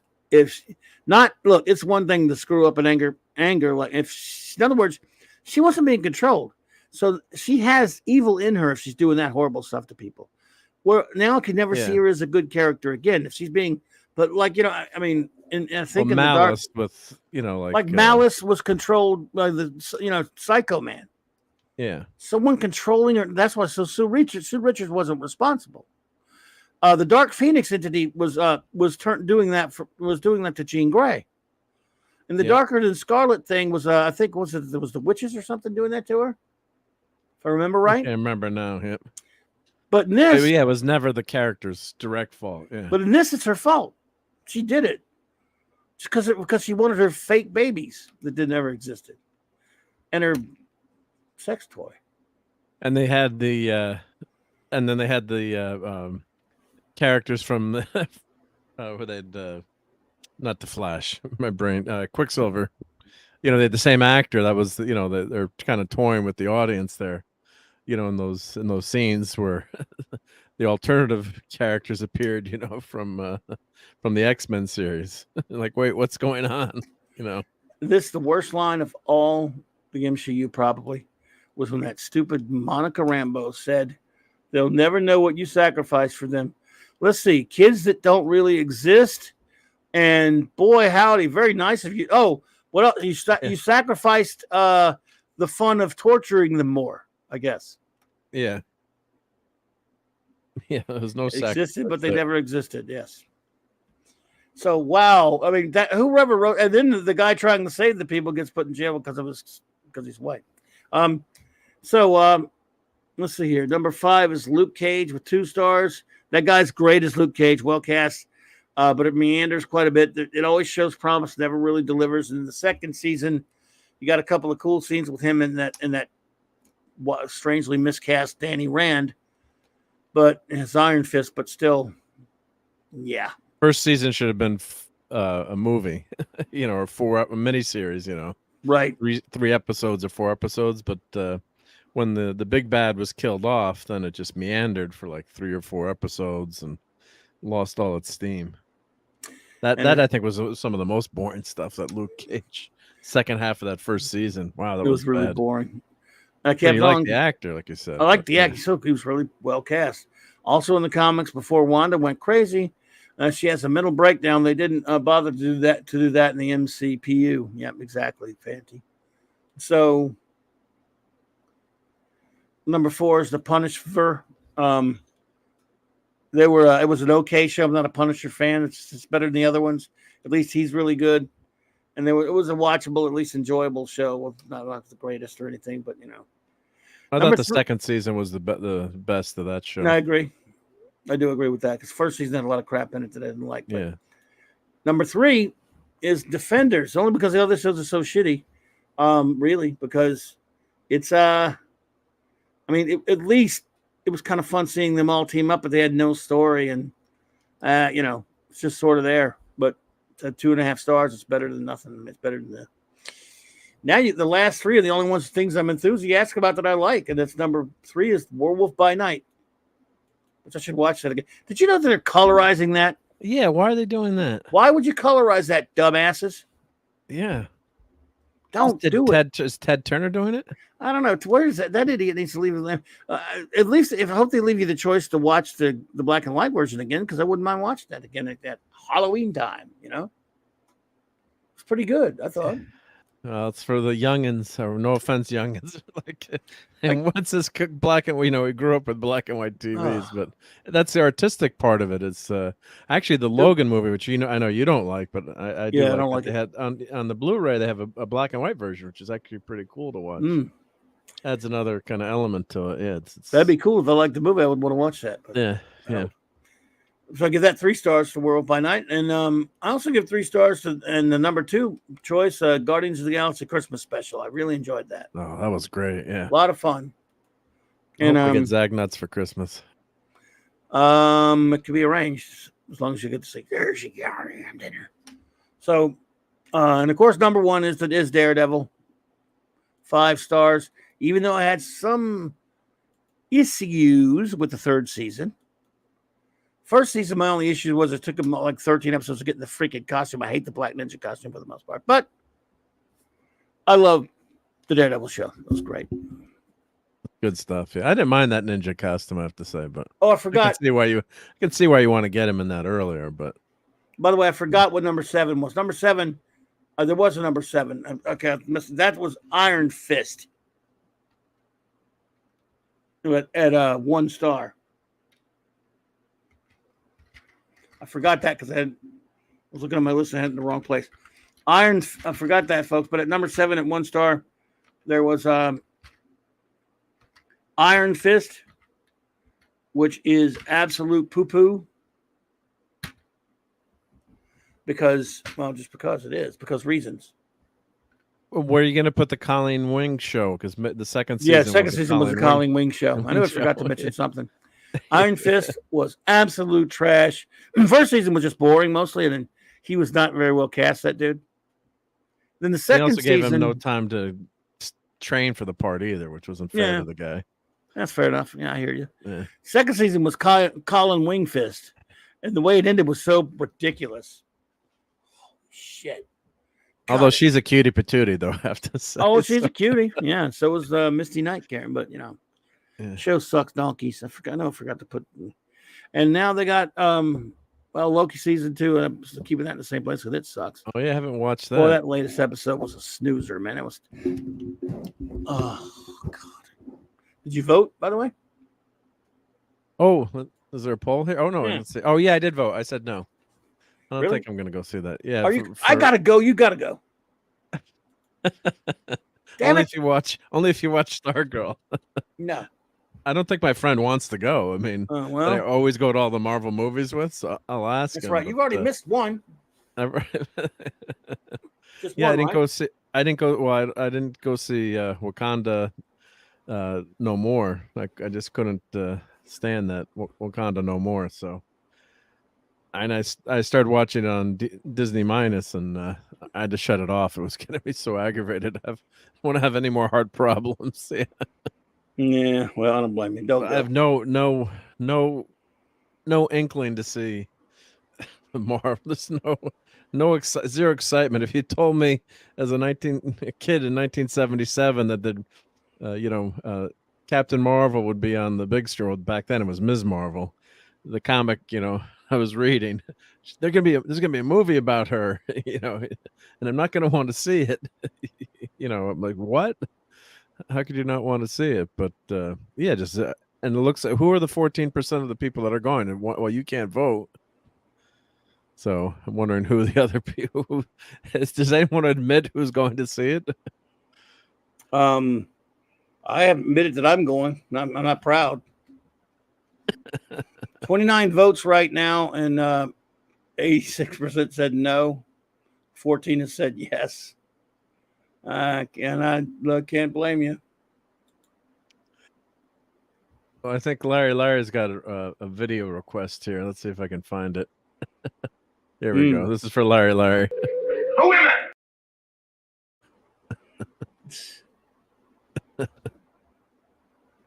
I mean, the actress who plays the Kamala Khan, Ms. Marvel, I do like her. I have to say, she loves the character and she puts it all in. But Monica Rambeau could be such a well-written, likable character, but I don't know. She's okay, but there's no excitement there. It's like all of a sudden she got her powers and that was it. It's just she's super powerful now, and the less said about Brie Larson, the better. I mean, Yeah, zero charm. I mean, compare. Where do you think the Marvel universe would have been if the first movie had been Ms. Marvel or Captain Marvel, I should say, versus Iron Man with the the charm of Tony Stark and Robert Downey Jr. Who, if it wasn't for him, I mean, granted, I guess the Incredible Hulk was technically the first Marvel movie, but hey, Matthew Pounder. Hey, What's up, dude? But without Robert Downey Jr., I mean, I don't think these other movies happen. Yeah. He's just so great in that role. It's so charming, yeah. Well, what can you do? Enough of that nonsense. But I was just there was nothing else going on, so I was talking about the Marvels. So sorry to talk about those Marvel movies again, folks. But since it's time, we're coming up on another one of the stupid movies. I thought it was time to walk down Marvel memory lane when it was good. Remember when it was good? Yep. Oh, Fanti, no, I don't like the character. I like the actress. I think she loves the character, and you can tell she puts it. She's not phoning it in. I mean, she generally loves that character, and she wrote a story that was published in the comic book. She's just glad to be in the movie. Oh, she does. Yeah, they did. Yeah. But they changed her power. She's not even the same as the one in the comic. No, she's not the same as the comic. No. So they gave her light refracting powers. Yeah, they thought it would look she's Quasar too creepy, or like Luffy. Yep. Luffy, monkey, Luffy. Yep. So they didn't want stretchy Mr. Fantastic powers. Matthew actually, sorry, Matthew, that happens. You've accidentally voted yes. Finger slip. Hey, 70s. What's up? That 70s rock fan. What are you doing, dude? He's getting ready for that new Beatles single that's going to be coming out soon. They got a new song that John Lennon had written and it had a demo tape, and using computers, they I guess they could pull his vocals out and create a new version of it. So Beatles fans looking forward to that. Yep. It's allegedly going to be their last song. Your Muslim uncle, what's up, buddy?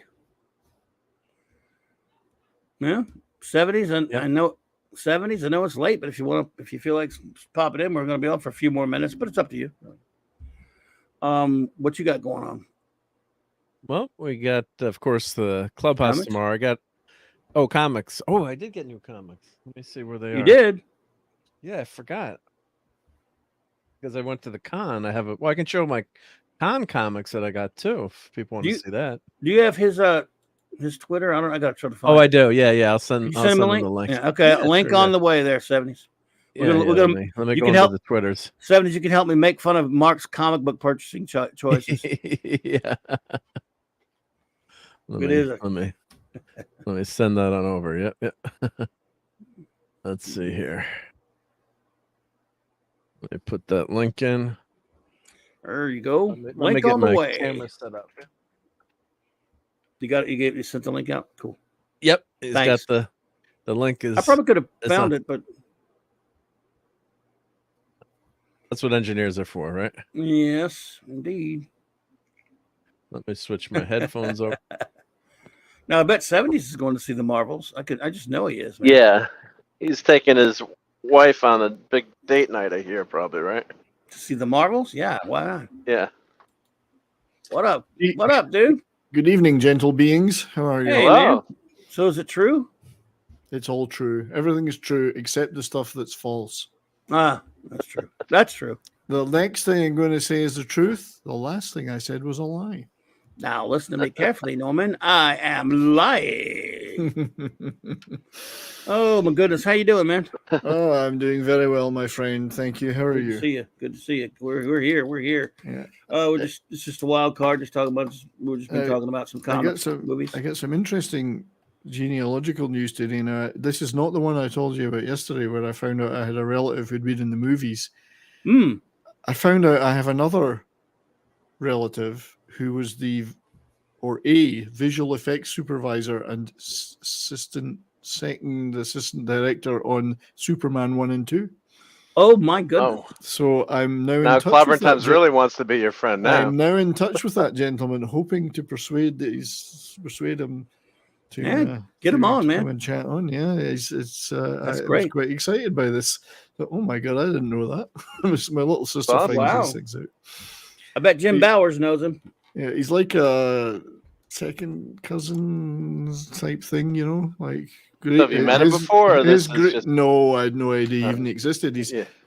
My great grandfather is his great grandfather, if you know what I mean. Okay.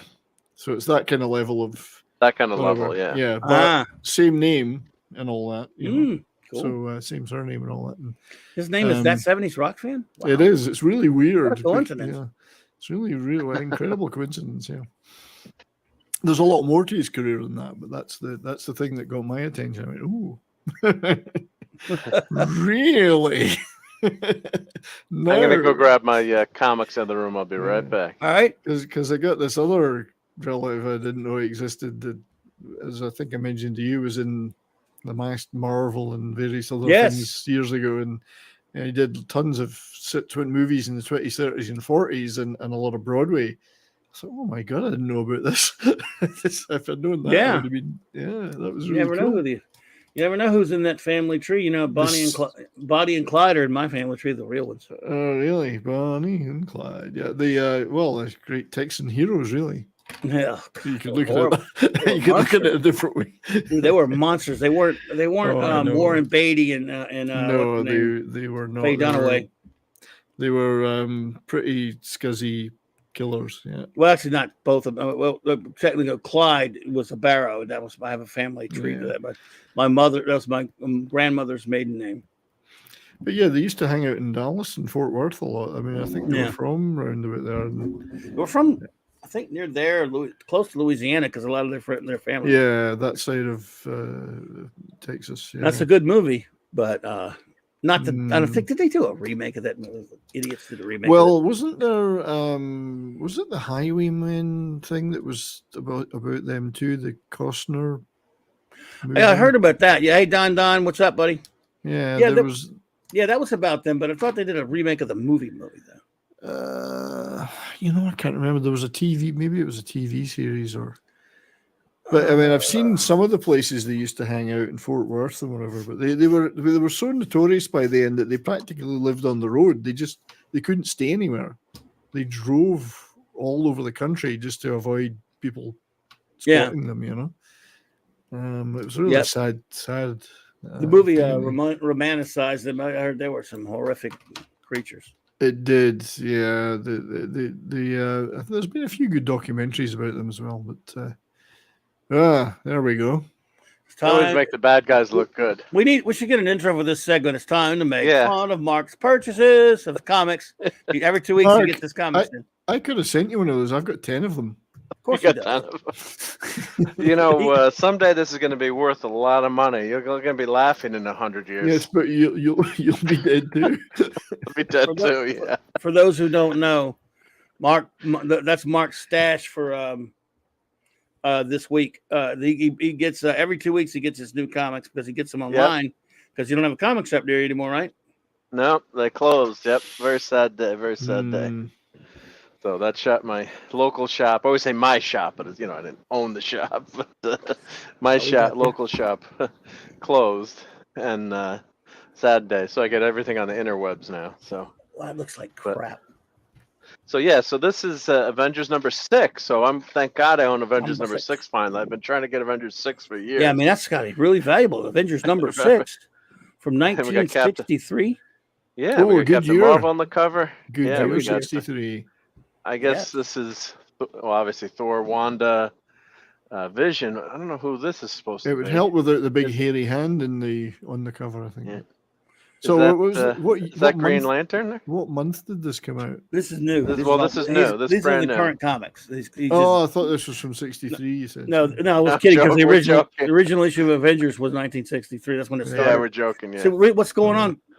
70s is they keep these comics. The Avengers have been a series since 1963, so they're up in the thousands of numbering. But they keep for years now. They've stopped and start at number 1 again. Start at number 1 again. They go a few. So they Jesus, even under that number 6 of this new series, they got the legacy. They finally start putting the legacy numbering. What is it on this one? So it's really Avengers 772. Yeah. It's a trick. That's a bad trick. Yeah, horrible trick. Yeah, they over and over again. Now I've got because so idiots would this is the Avengers number. I got 1. number 1. No, you're not the real one. Yeah. All right, so we got that. Oh, and Firebird's in that one too. Oh, good. Oh, and Captain America's there too. Yep. We got Spider-Man as Norman Osborn. That's John Romita Jr. So Junior lost his dad, unfortunately. But I just don't like his new style. I like his old style. Before. He ain't his pappy. Yeah, I mean, when he was drawing in the 70s, I mean, I loved his stuff. When he was, a lot of times though, he was inked by Dan Green and Bob Layton. But this is actually a good cover. Yes, you know why I don't like it though? Pet peeve. It's got that special edition ring. When the friggin' Death Star blows up, it didn't have a ring until the stupid special edition. I hate the Praxis ring, like from Trek 6. Urgh. Yeah. Yeah, there you go, D-Bud. Where's number 6? Where's Baron Zemo? Because he was on the cover of number 6. Anyway. And Phantom wants to know when I'm showing the real comics. So these are real comics, but yeah. Sort of. But I think this was a special. I had to pick. Did I pick? It's a variant. So that's the other thing. It takes hours to pick the variants. If you have your comics, they have some of these comics have 15 or 20 variants. So this is Destruction of the Death Star variant edition. So in 100 years, it'll be worth a lot more too. But you can go into the shop, website, and you pick what you're going to get or what you want. And I'm like, oh, that's a classic. Especially if you only want one, you got to pick from 30 different covers. It's ridiculous. I just picked that one because it was, this art sucks. Destruction. Yeah, this is not good. This is Incredible Hulk number 5 again. I'm very glad. Yeah, it's by Ditko, right? Hulk number 5. Yeah, by Hulk Ditko, number 5. Yeah, same deal. Shit. So Power Man's in there, but yeah, this cover, at least if I was walking by the newsstand, I'd maybe say, all right, I'm going to grab that. Power Man, as in Luke Cage. I guess, yeah. I guess they got. They call him Luke Cage now. Anyway, now go ahead. So that's a fail for a cover. And this is Nightwing. I thought it was a One Piece comic at first. Looks like it does look like One Piece. I thought it was One Piece at first. Yeah. Stay for Nightwing's pirate booty. They're going all in on Nightwing's booty now, which I'm not too happy. But I do own every copy of Nightwing. But I don't know. It's like I'm buying these to keep the run going. But yeah, that's a pretty bad cover too. I mean, it's not as bad as this one, but it's we got a few books this week, huh? Yeah, not that many. I think unless a couple of other ones. I think it was only like 5 or 6. Five books this week. It was light. Yeah. So let's go to what I got from Conan Comic-Con. number 4. Conan number 4 came out. Yeah, I'm not subbing to Conan. I'm not getting Conan. I probably should, but It looks pretty good. this was a freebie from the Paramount Wow. Star Trek panel. And I thought it was going to be cool until I opened it up. Oh God, no. It's Gold Key wannabe. But then, that It's animated story series, though. I don't know. It's the animated series, at least. Yeah. Then it's got Lower Decks trash. Then it turned into Lower Decks. So and Picard, and then Picard meets her. I don't know. Well, Yeah, and Childish stuff. Yeah. Yeah, I mean, still good. They do have animated series stuff. Yeah, I do. The cover's cool. So yeah, so you can get stuff. Looks like the old Gold Key animated series comics stuff. Look at that shirt, Yes, hoodie. That hoodie. Yeah, that's kind of cool, actually. I would wear that. But they're going with, a lot of the new stuff. So, what are they watching on the television in that panel? In the bottom. They're watching Star Trek, actually. Yeah, they're watching. Which is kind of funny. Okay. Yeah. It's just That's meta. Yeah. Yeah. So this was a giveaway. I didn't go to the panel because Robert Kurtzman was there. And of course, they're doing that to Lower Decks 4. They stopped being Star Trek 4. My God, they made another season of that? Oh, yes, they did renewed pretty it. popular. Captain Infinity and Beyond. What's up, buddy? So, I mean, but the cover's not bad. But of course, that's what's popular, right? The old stuff. Oliver wants to know if you got any signatures at the con. I did get one signature. Yep. Okay. The Nom by Michael Golden. Is that the one? Michael Golden. Yep. Number 5. Nope. That's too expensive for him to sign anything. That's true. He is too expensive. This was a $2 bargain bin comic boxes I went through. Oliver, I don't know if you... Let me tell Oliver real quick. I don't know if you know, Oliver, but this past Sunday night, Mark showed a bunch of his pictures and videos from New York Civic Con, New York, NYCC there. And there were so many that he has to continue on to this next Sunday night at 10 Eastern. So if you join us, you can see all more of the sights and sounds. Well, the sights. Yeah, watch the rewind of Sunday Night Geekery. And you watch his video. He's got a video of last week where you can see all the cool stuff he took pictures of and video of. So anyway, I can always use the watch hours, and a good trick is that when I watch long shows, I put it at 1.25 speed, so that gets you through. And then you can always, I even say do that to myself. But so there's the name, classic series. Oh, nice, Rocketeer number 4. I don't know how old that That's is. the IDW. Is it IDW? It's newer. IDW, yeah. So it's newer, but I'm not sure what year that is. Past few years. It's not Dave Stevens. It's great. It's a nice cover. Stevens. It's beautiful. No, I like the cover, yeah. I was looking through the bargain boxes. They have like buy 6. Oh, we love the $2 boxes. $2 box? This is in the dollar box. $10. That was in the dollar box? $2. I got it for $2. $2 for a ROM number 41. That's not bad. These things are not cheap these days. I think it was marked $10. Well, now that the omnibus has come out, originally it was $10, and he couldn't sell it. I guess, yeah. So I got it for $2. Yeah. Nice. $2 box, yeah. Then I got this for that's the IDW ROM. New stuff, but a buddy of mine worked on that title for a while. It said $15 on the cover, but like, all right, I'll take it. $2. Nobody was buying. Sold. Try to get the camera glare less here. This is the one comic I had signed. So this is David Crownson, Demon Slayer. So I met him a couple of years ago at Artist Alley in NYCC, and he was in independent comics, and unfortunately the signature got smudged as it went into the bag too quickly. But he didn't charge anything to sign it. I said, I just got this, I subbed to it through mail order now. I'm like, oh yeah, you can get it in stores. Before it was an independent comic. So he's like, I'm like, can you sign it for me? He's like, oh sure, glad to sign it. And I'm like, oh really, And I'm like waiting for him to say that's $10, that's $20. Never said it. I was like, oh my God, I got something signed for free. And the funny thing was, I got this comic like a few days before the Comic-Con, and I'm like, oh, let me bring just a few comics to sign. And this is one like I bought. This is one of the comics. I said, oh, let me just throw it in there, and off chance he's there. So they're actually going to make a Netflix series out of this. And you do realize, Mark, now that you've said that, there's an invoice in the mail Yes, He'll be looking for the money now. he knows where you Show me the live. money. Yeah, I think he's. When you're small and starting out, you're just super happy that someone said they liked the Someone's book and they like it. interested. Yeah. Yeah.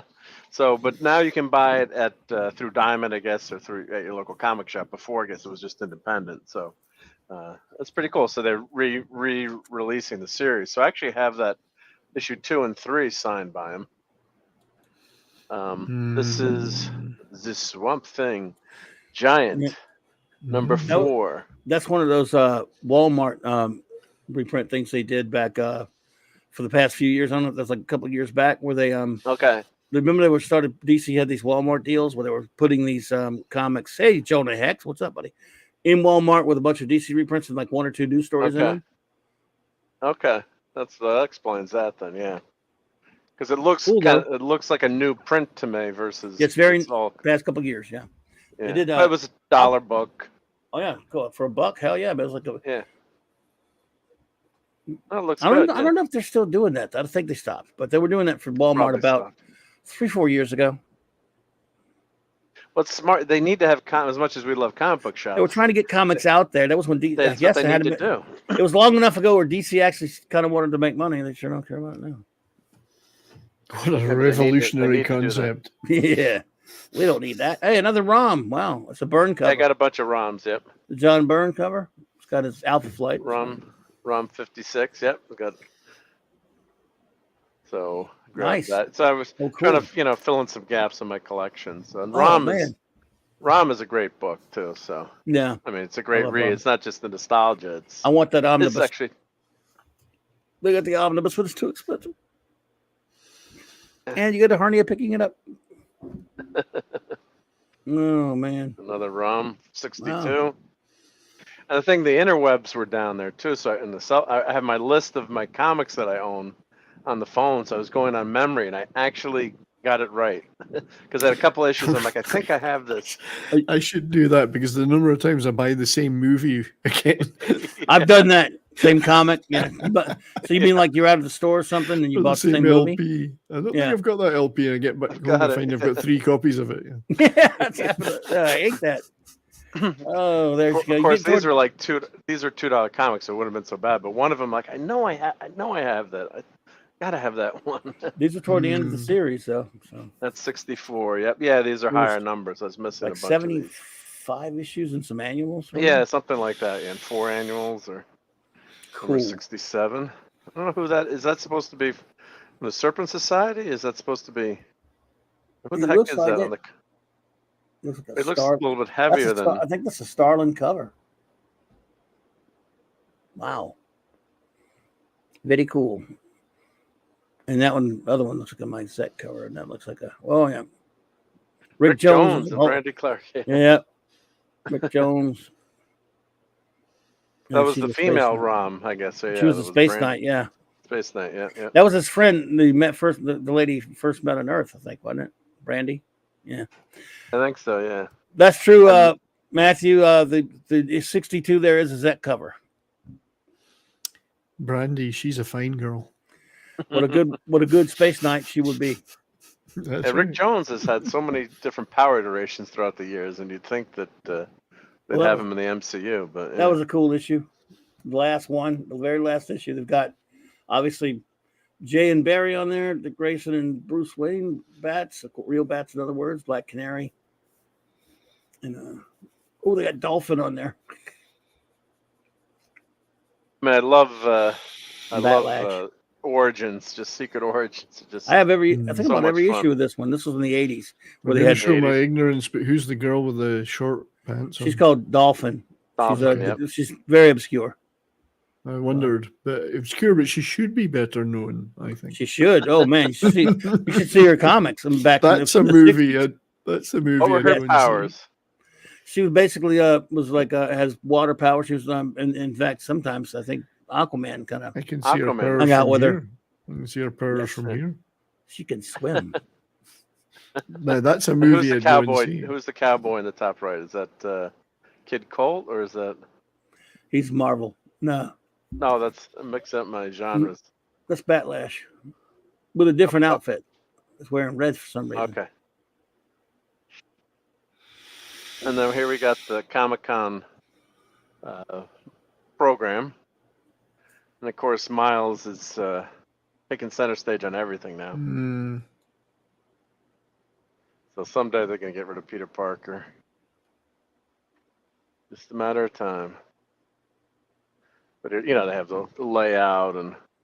Oh, do they have who was there? Ooh. What happened? Sorry. I showed Jody for a second. Oh, no. What happened? Vomit. Vomit. She's in this, yeah. But these programs, it's not a bad program, but That's Johnny Thunder, I think, actually. That's not a Batlash. That's Johnny Thunder.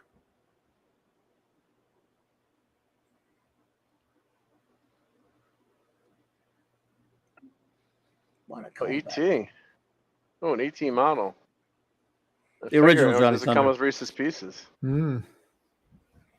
The original Johnny Thunder, by the way, not the Okay. lightning bolt. Is there a question in that FAQ that you're just on about where can I go to be lectured about how horrible I am? Yes. No, they have just what to do if I get hurt. Yes, they have a whole hall for that. Where is the struggle session? It's in Hall B. There's your boy Dan Slott. We're both blocked by him. Yeah, yeah. We're Jeff both blocked by Johns. him and that idiot Tim Sheridan. But pre-blocked. Darrow. You're pre-blocked. Yes. Yep, I never even interacted with him. Yeah, pre-blocked. Actually, I talked to Greg Pak for quite a bit. Did I you? was just walking by, and I don't know what happened, and either someone said something, or I just started talking about like he dropped something. I can't remember what my brain is. I can't remember sometimes, but and like, I really love your Hulk, Planet Hulk, and I was gonna ask him, what do you think about how they screwed it up in the movies, but I didn't. And then I felt like I should buy something because I talked to him for like 5 minutes. No one was there, just hanging out, just randomly. You should have sold him something. I probably should have, yeah. And unfortunately, Dan slotted a huge line. It was Dude, a you were short going to go line. talk to him anyway, were you? I was gonna tell him how much I love Superior Spider-Man, but you blocked me on Twitter. He just Chris probably Claremont had a massive line. call your names. He probably said, well, probably for a reason. Getting me kicked out. Yeah, jerk off. You don't want to talk to that a-hole. Scott Snyder. Oh, Tom King. You would have gone to see Tom King, probably, right? Ugh, another jerkwad. And then, Frank Miller at his booth. Yeah, good old Frank. Was he there? Was wearing a sign. Well, I guess he wasn't there at that moment. So, a guy was sitting at the booth, and he's like, "I am not Frank Miller," with the sign over his on his chest, like because we were walking by. Exclusive pins. It would have been funny if he actually was Frank Miller. That would have been funny. Yeah. Yep. It would have been almost Sevens were there. Yeah. Almost as good as the sign where John Byrne at Chicago Con one time sat at a table and had a sign on his desk saying, "Don't talk to me." That's right. Yeah. I see they got two Scots in the first row there.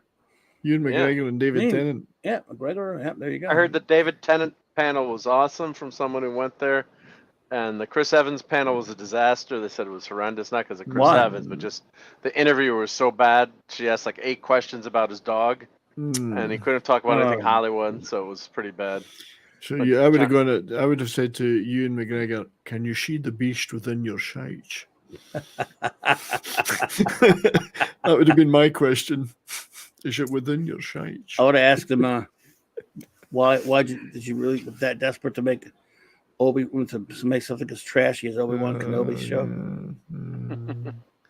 We had Tim Curry was there. I know he's not in the best of health, so God bless Tim Curry, but wow, he's doing better. Yep. Karen Gillan. I wonder if she's wearing the police outfit. Oh, love her. Yep. Let's see who else is there. Michael Rooker. Oh, him was there. There you go. Him was there. Michael Rooker. Yep. Zach Levy. Oh, he's cool.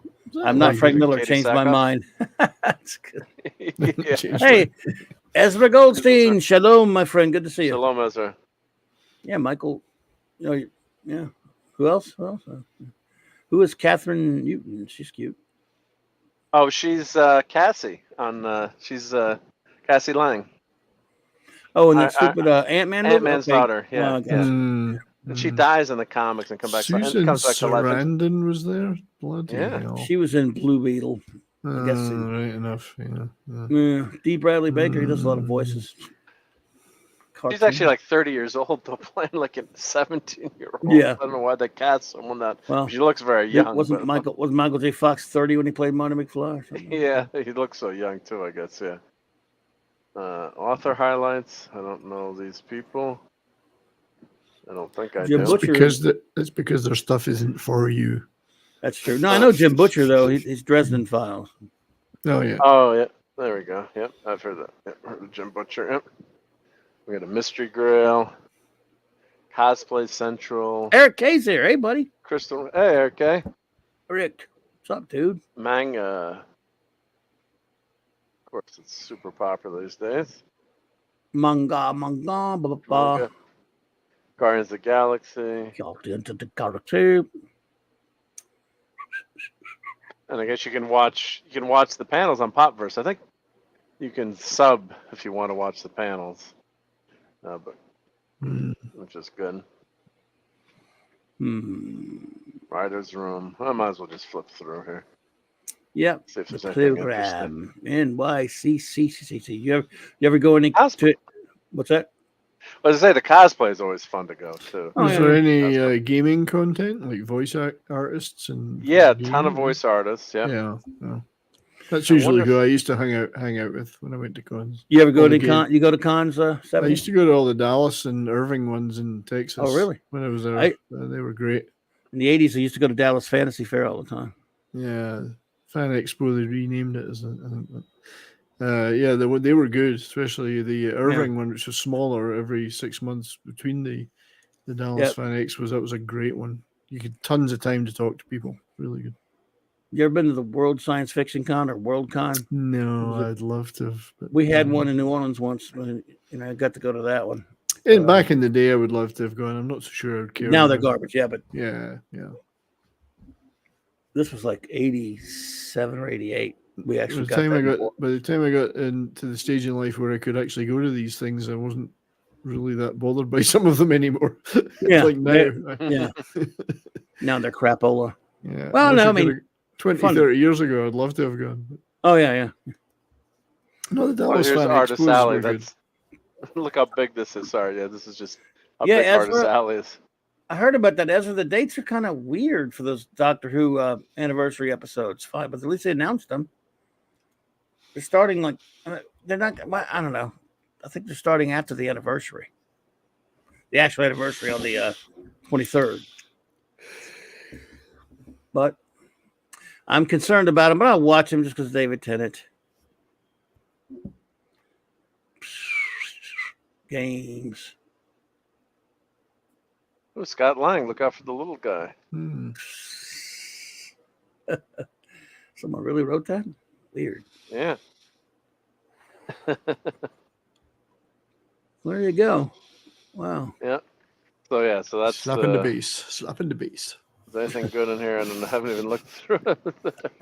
Yeah, it's just all what's at the con, but yeah, not. That's fun to have the list of the artists that were there, and then I got 2 copies of that, and then here's the Den of Geek, Assassin's Creed Comic-Con Special Edition.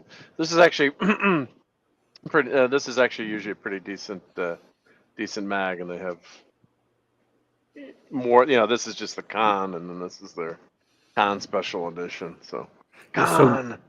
So good they sealed it. They sealed it. Yes, I better not open this. Yeah, it's Nope. Gonna be worth. Not meant to be read. Just don't even look at it. Don't even look at it. Can you hear that sustain? Stop pointing at it. Oh yes, indeed. And now here's the Toy Insider Holiday Gift Guide. This is the kind of stuff I love. God, I miss getting that Sears catalog. Oh I yeah. used to wait for that Sears catalog, and we'd circle everything we wanted. Like, Mom, I hope Santa Claus brings us.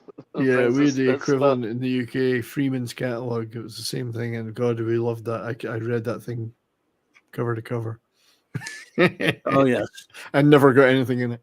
No, a few things maybe. But.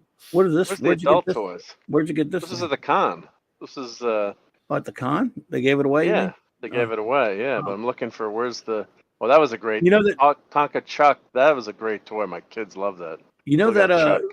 New York Con for the toys was they have a toy like every year. What's it? The toy expo. Licensing. Yeah, the Toy licensing or the They're toy moving that expo? down here. Oh, The they're big one in moving New it? York Yeah. every year. They're moving. Yeah. Well, Well, you it'll guys be have better cheaper to food run. down there. Huh? Yeah, I don't know. It must be cheaper, like you say. Yeah. cheaper, and even New Orleans is safer than New York these days. Yeah, that's saying. Although I don't know. Yeah, Well, I know. I It hear is. Baton Rouge You're is right. one of the top prime. Unfortunately, we're dangerous. So Yeah. but right There's there for where Nick Weiser.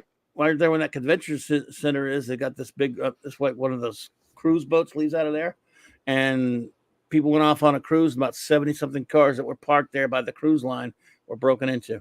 So, yeah. I can't believe you heard about the pileup yesterday. It was all over in big. Was that on Yeah, it was all over the national news. Yeah, it was all over the news up here. I was yeah. right. I was close to it. We were trying. Oh, we couldn't God. get into New Orleans. We were trying to deliver a car there. Couldn't get into it because of that. I couldn't get there because it was all. They said it was all fogged up. It was like the super fog was fog. the worst we'd ever seen. Fog was in New Orleans. See, New Orleans is in a bowl. It's like Underwater, right? It's below sea level. And anytime the slightest thing happens to any of the four ways to approach it or to go to it, that's it. You can't just pretty much almost can't get there. Well, 4 and 5 really. There are a few, Yeah. but still, yeah, it would make getting there almost. We had to cut short the trip to deliver the car we were delivering there, but Just had to turn around, right? yeah, because it was right near there where where we had to go. It was Highway 55 actually. There was a 100-car pileup, 30 some odd people were hurt, and there were 2 fatalities, and there were like still like 18-wheelers on fires for like hours. Bad. And then all because of fog. Nick Wise is going to have to get this for Christmas. And Tom, Playmates, giant 12-inch turtles. Model left in 1989. Wow, actually, figures are getting stupid price.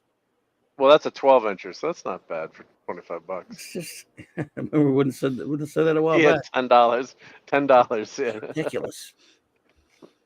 What were the Marvel Legends? Weren't they $10 to start They with? were these for like $12 Or 12 or something? They were just pretty cheap. shot up to like $25 now.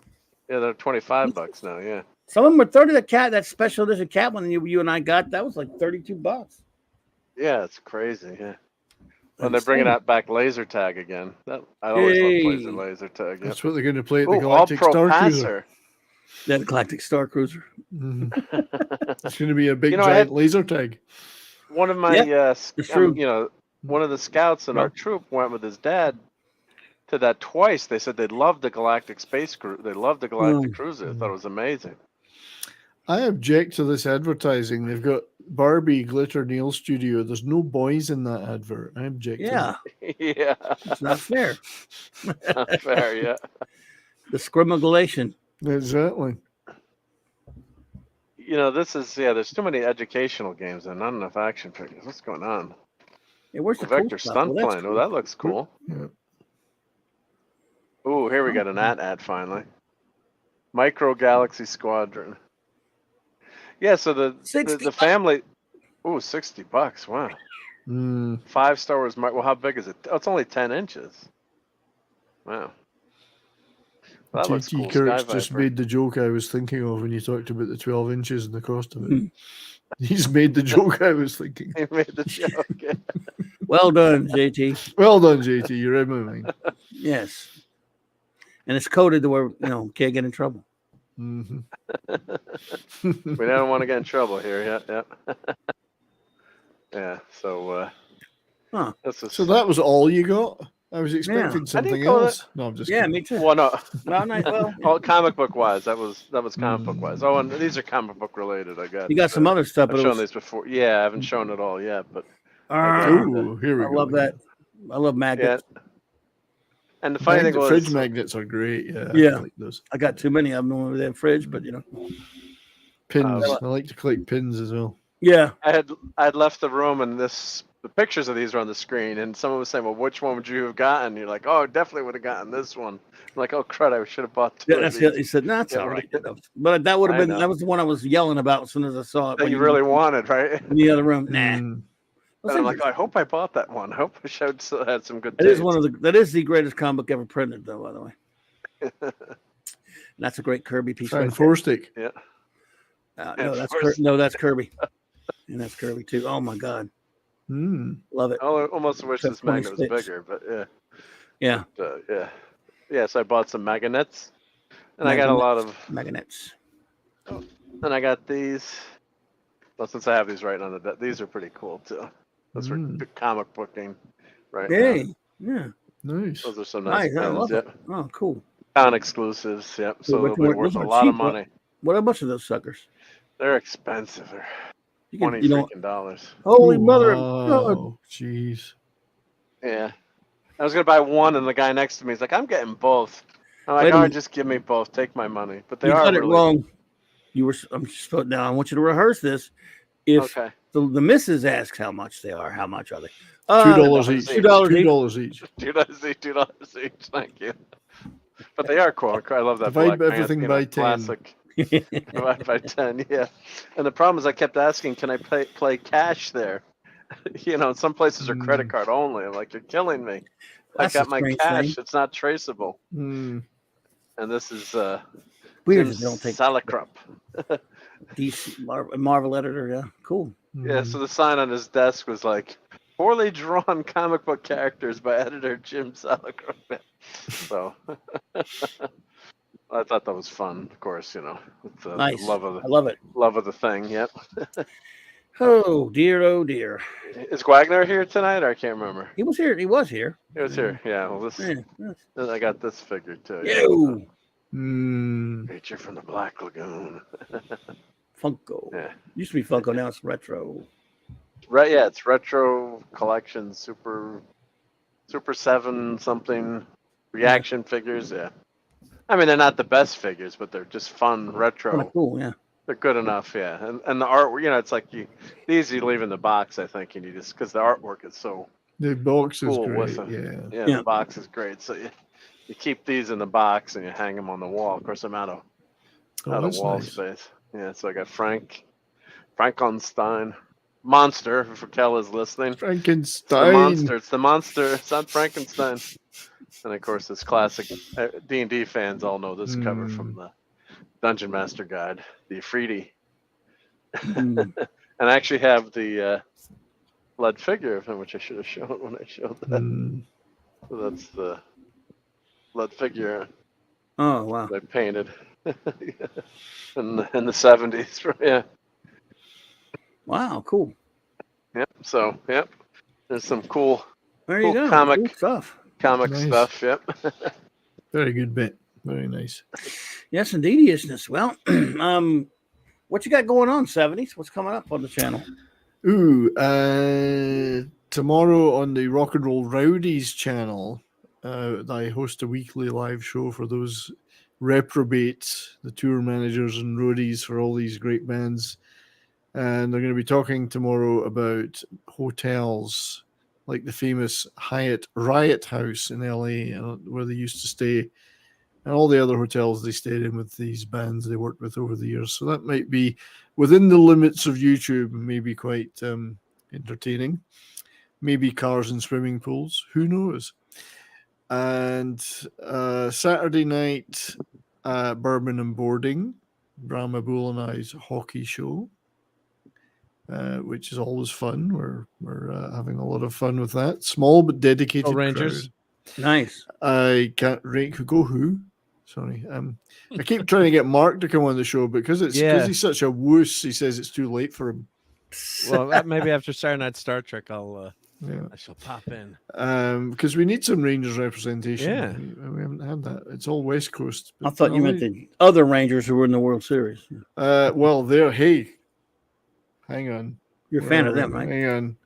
This is my Cowboys, Rangers, Mavs, and Stars shirt I have on tonight. I didn't know you were a Cowboys fan. Well, I'm not, but I've been to a Cowboys game. But I was a Texas Rangers fan. I used to go to a lot of games. Not anymore, though. Well, I am. I just don't go to games anymore because I live up here. I used to go to Arlington all the time to go to Texas Rangers games. Oh, gotcha. And then Cam. yeah, I'm following them. But yeah, so Bourbon Boarding Saturday night, and next Monday on my channel, my weekly show will be another edition of the Cult Comedy Crew, and we're going to be talking about the Prefab Four, the legends in their own lunchtime that were the Ruttles. Thanks, Eric. Yeah. There's a link if you have to have, but just in case you haven't subscribed to our buddy 70s channel, please follow that link and sub to them. Yeah, so we're having it's been a lot of fun. It's been a lot of fun doing the channel recently. We have some wonderful shows and we're having some fun. And thank you to everybody for their support. But yeah. RRTNZ, thank you for the super chat, my friend. He says ROM Alpha Flight cover. Nice. OGD&D was the best. It's good to see you, RR. Absolutely. And Cam, good to see you, man. Thank you, RTNZ. But yeah, well, that's cool. Dude, are you how up are you on Blake 7? Because maybe you can get you on a Wednesday night. Well, like I said, we can talk about the show. Well, I'm fairly up on it. I mean, I tend to get confused about which episodes may be called what in the seasons, but I do have my critical guide to series 1 to 4 sitting here in front of me. So, so I can always look that up and cheat. Have you watched it lately or anytime recently? Yeah, I watched quite a few episodes in the last couple of years here and there. I haven't sat down on a sustained basis, but every so often I'll just sneak a couple of episodes on. Gotcha. Yeah, it's that kind of thing. It's like OG Star Trek. I kind of, you know what? I'm kind of got nothing to do tonight for a change. I'll watch a couple of episodes. Yeah. Kind of thing, So getting that Trek mood, getting that Blake 7 mood, Doctor Who mood or whatever. Yeah. Yeah, so I really need to focus more on seasons 3 and 4 though, because I tend to rewatch seasons 1 and 2 a lot for some weird reason. I don't know why. But I hear you. Yeah, cool. Mark, what's going on? Well, looking forward to talking Blake 7 tomorrow night in the clubhouse. And if I have time, I'll try to do a watch party. I have a couple meetings, so then I'm going to be on with Dadman, I think at 8 p.m. Picking the college football picks of the weekend. It was perfect last year. I think I was 12-0 last year, or 8-0. So, but of course, it was an much easier week. I think it was the first week. So, but I'll be on Dadman's channel. So if someone could throw Dadman's link in there. We're doing his college football talk. I think that's 8 p.m.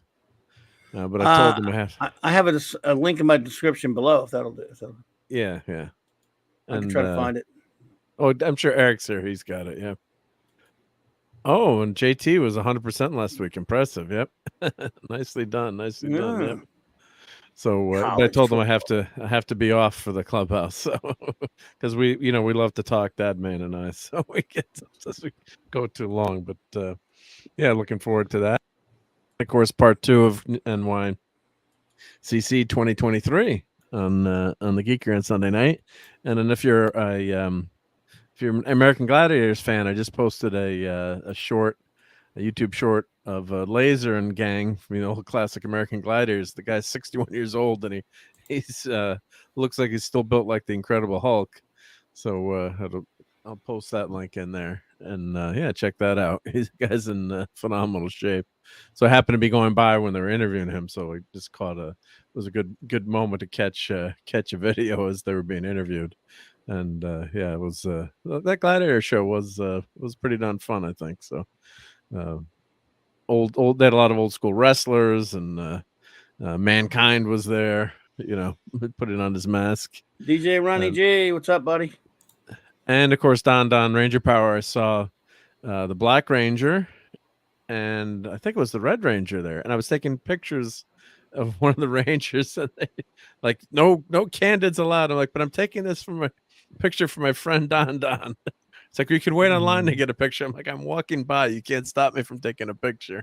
That's right. It's a free world. It's a free world. I'm like, really? No candidates. Man, get out of here. No candidates. Like, come on. Yeah, screw off with that. Yeah. So Sunday night, 10 p.m. and here's the American Gladiators. That's right. Gladiators ready? If anyone remembers that. That was a tagline. Gladiators ready. Contestants ready. Geekery was a fun Sunday show. night, everybody. If you want to watch the second part of the NY Comic Con 2023, but go to Mark's channel and watch the first part from past Saturday night. It's a lot of fun. I mean, Sunday night, past Sunday night. Go to his channel and find that one because it's a lot of fun. Yeah, this week it'll be exclusive footage of Mark having the shit beaten out of him by 2 Power Rangers.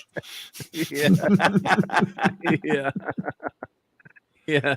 And Yeah. no eatery. It'll be all geekery. Well, maybe I'll show the dumplings that we got that night. So a little eatery then, I guess. A little slight. I don't eatery, want to slight see eatery. your dumplings, Mark. You don't want to see my dumplings? Yeah, it was a good dumpling place. Yeah. Oh my goodness. Yeah, Well, yeah. You don't want to see that. Yeah, yeah. So Zach Taylor. Zach Taylor was. yeah. No, Walter Jones. Walter Jones. That's who I. Mm. That's who they didn't want me to take pictures of. So it was a huge line for Walter Don too. So even if I wanted to take a picture, it'd have been like an hour to wait. Yeah. So he was at the con. Yep. Well, and everybody. Austin St. John was there too. Yep. Cool. All right, everybody. Well, thanks a lot. Tomorrow night, like I said, the clubhouse is in session. Raquel and Mark and I will be reviewing not only, of course, episode 3 of Blake 7 and the Cygnus Nice. Alpha, another issue of Star Trek: The Early Voyages comics, and other shenanigans I'm sure will pop up. And then Friday night, I'll be over my good buddy J-Man's channel at 6 p.m. Central at 7 Eastern with Sean and J-Man and I continuing our ongoing mission of reviewing all of Jack Kirby's Fourth World. We're having a blast doing that. And then after that, I'll be on with Nick and the gang. Nick Weiser, it'll be a Halloween special and 32 Flavors of Nick Weiser's Comic Shop Talk. We're going to be, each of us, I think we're all going to review some monster-related comic of some sort for Halloween. And then, of course, Saturday night Star Trek. 4 more episodes of Star Trek Voyager reviewed by number 1 and myself. These are the episodes.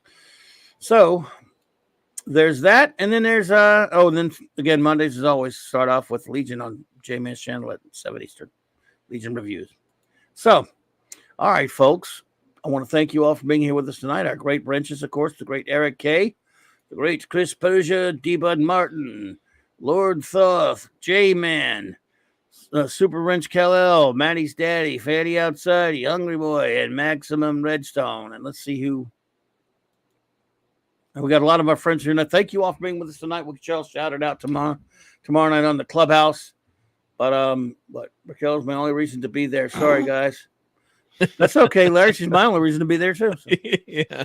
Think I'd be there if just Mark was there?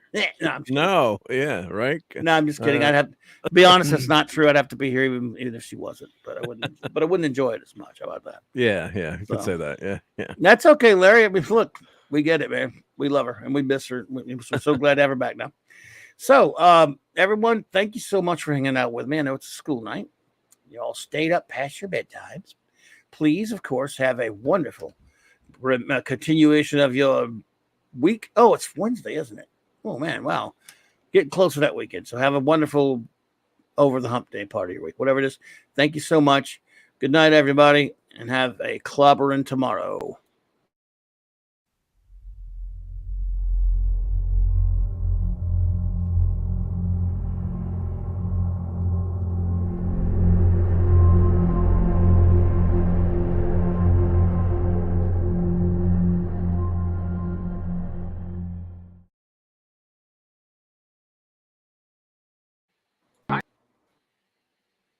I just love clobbering time.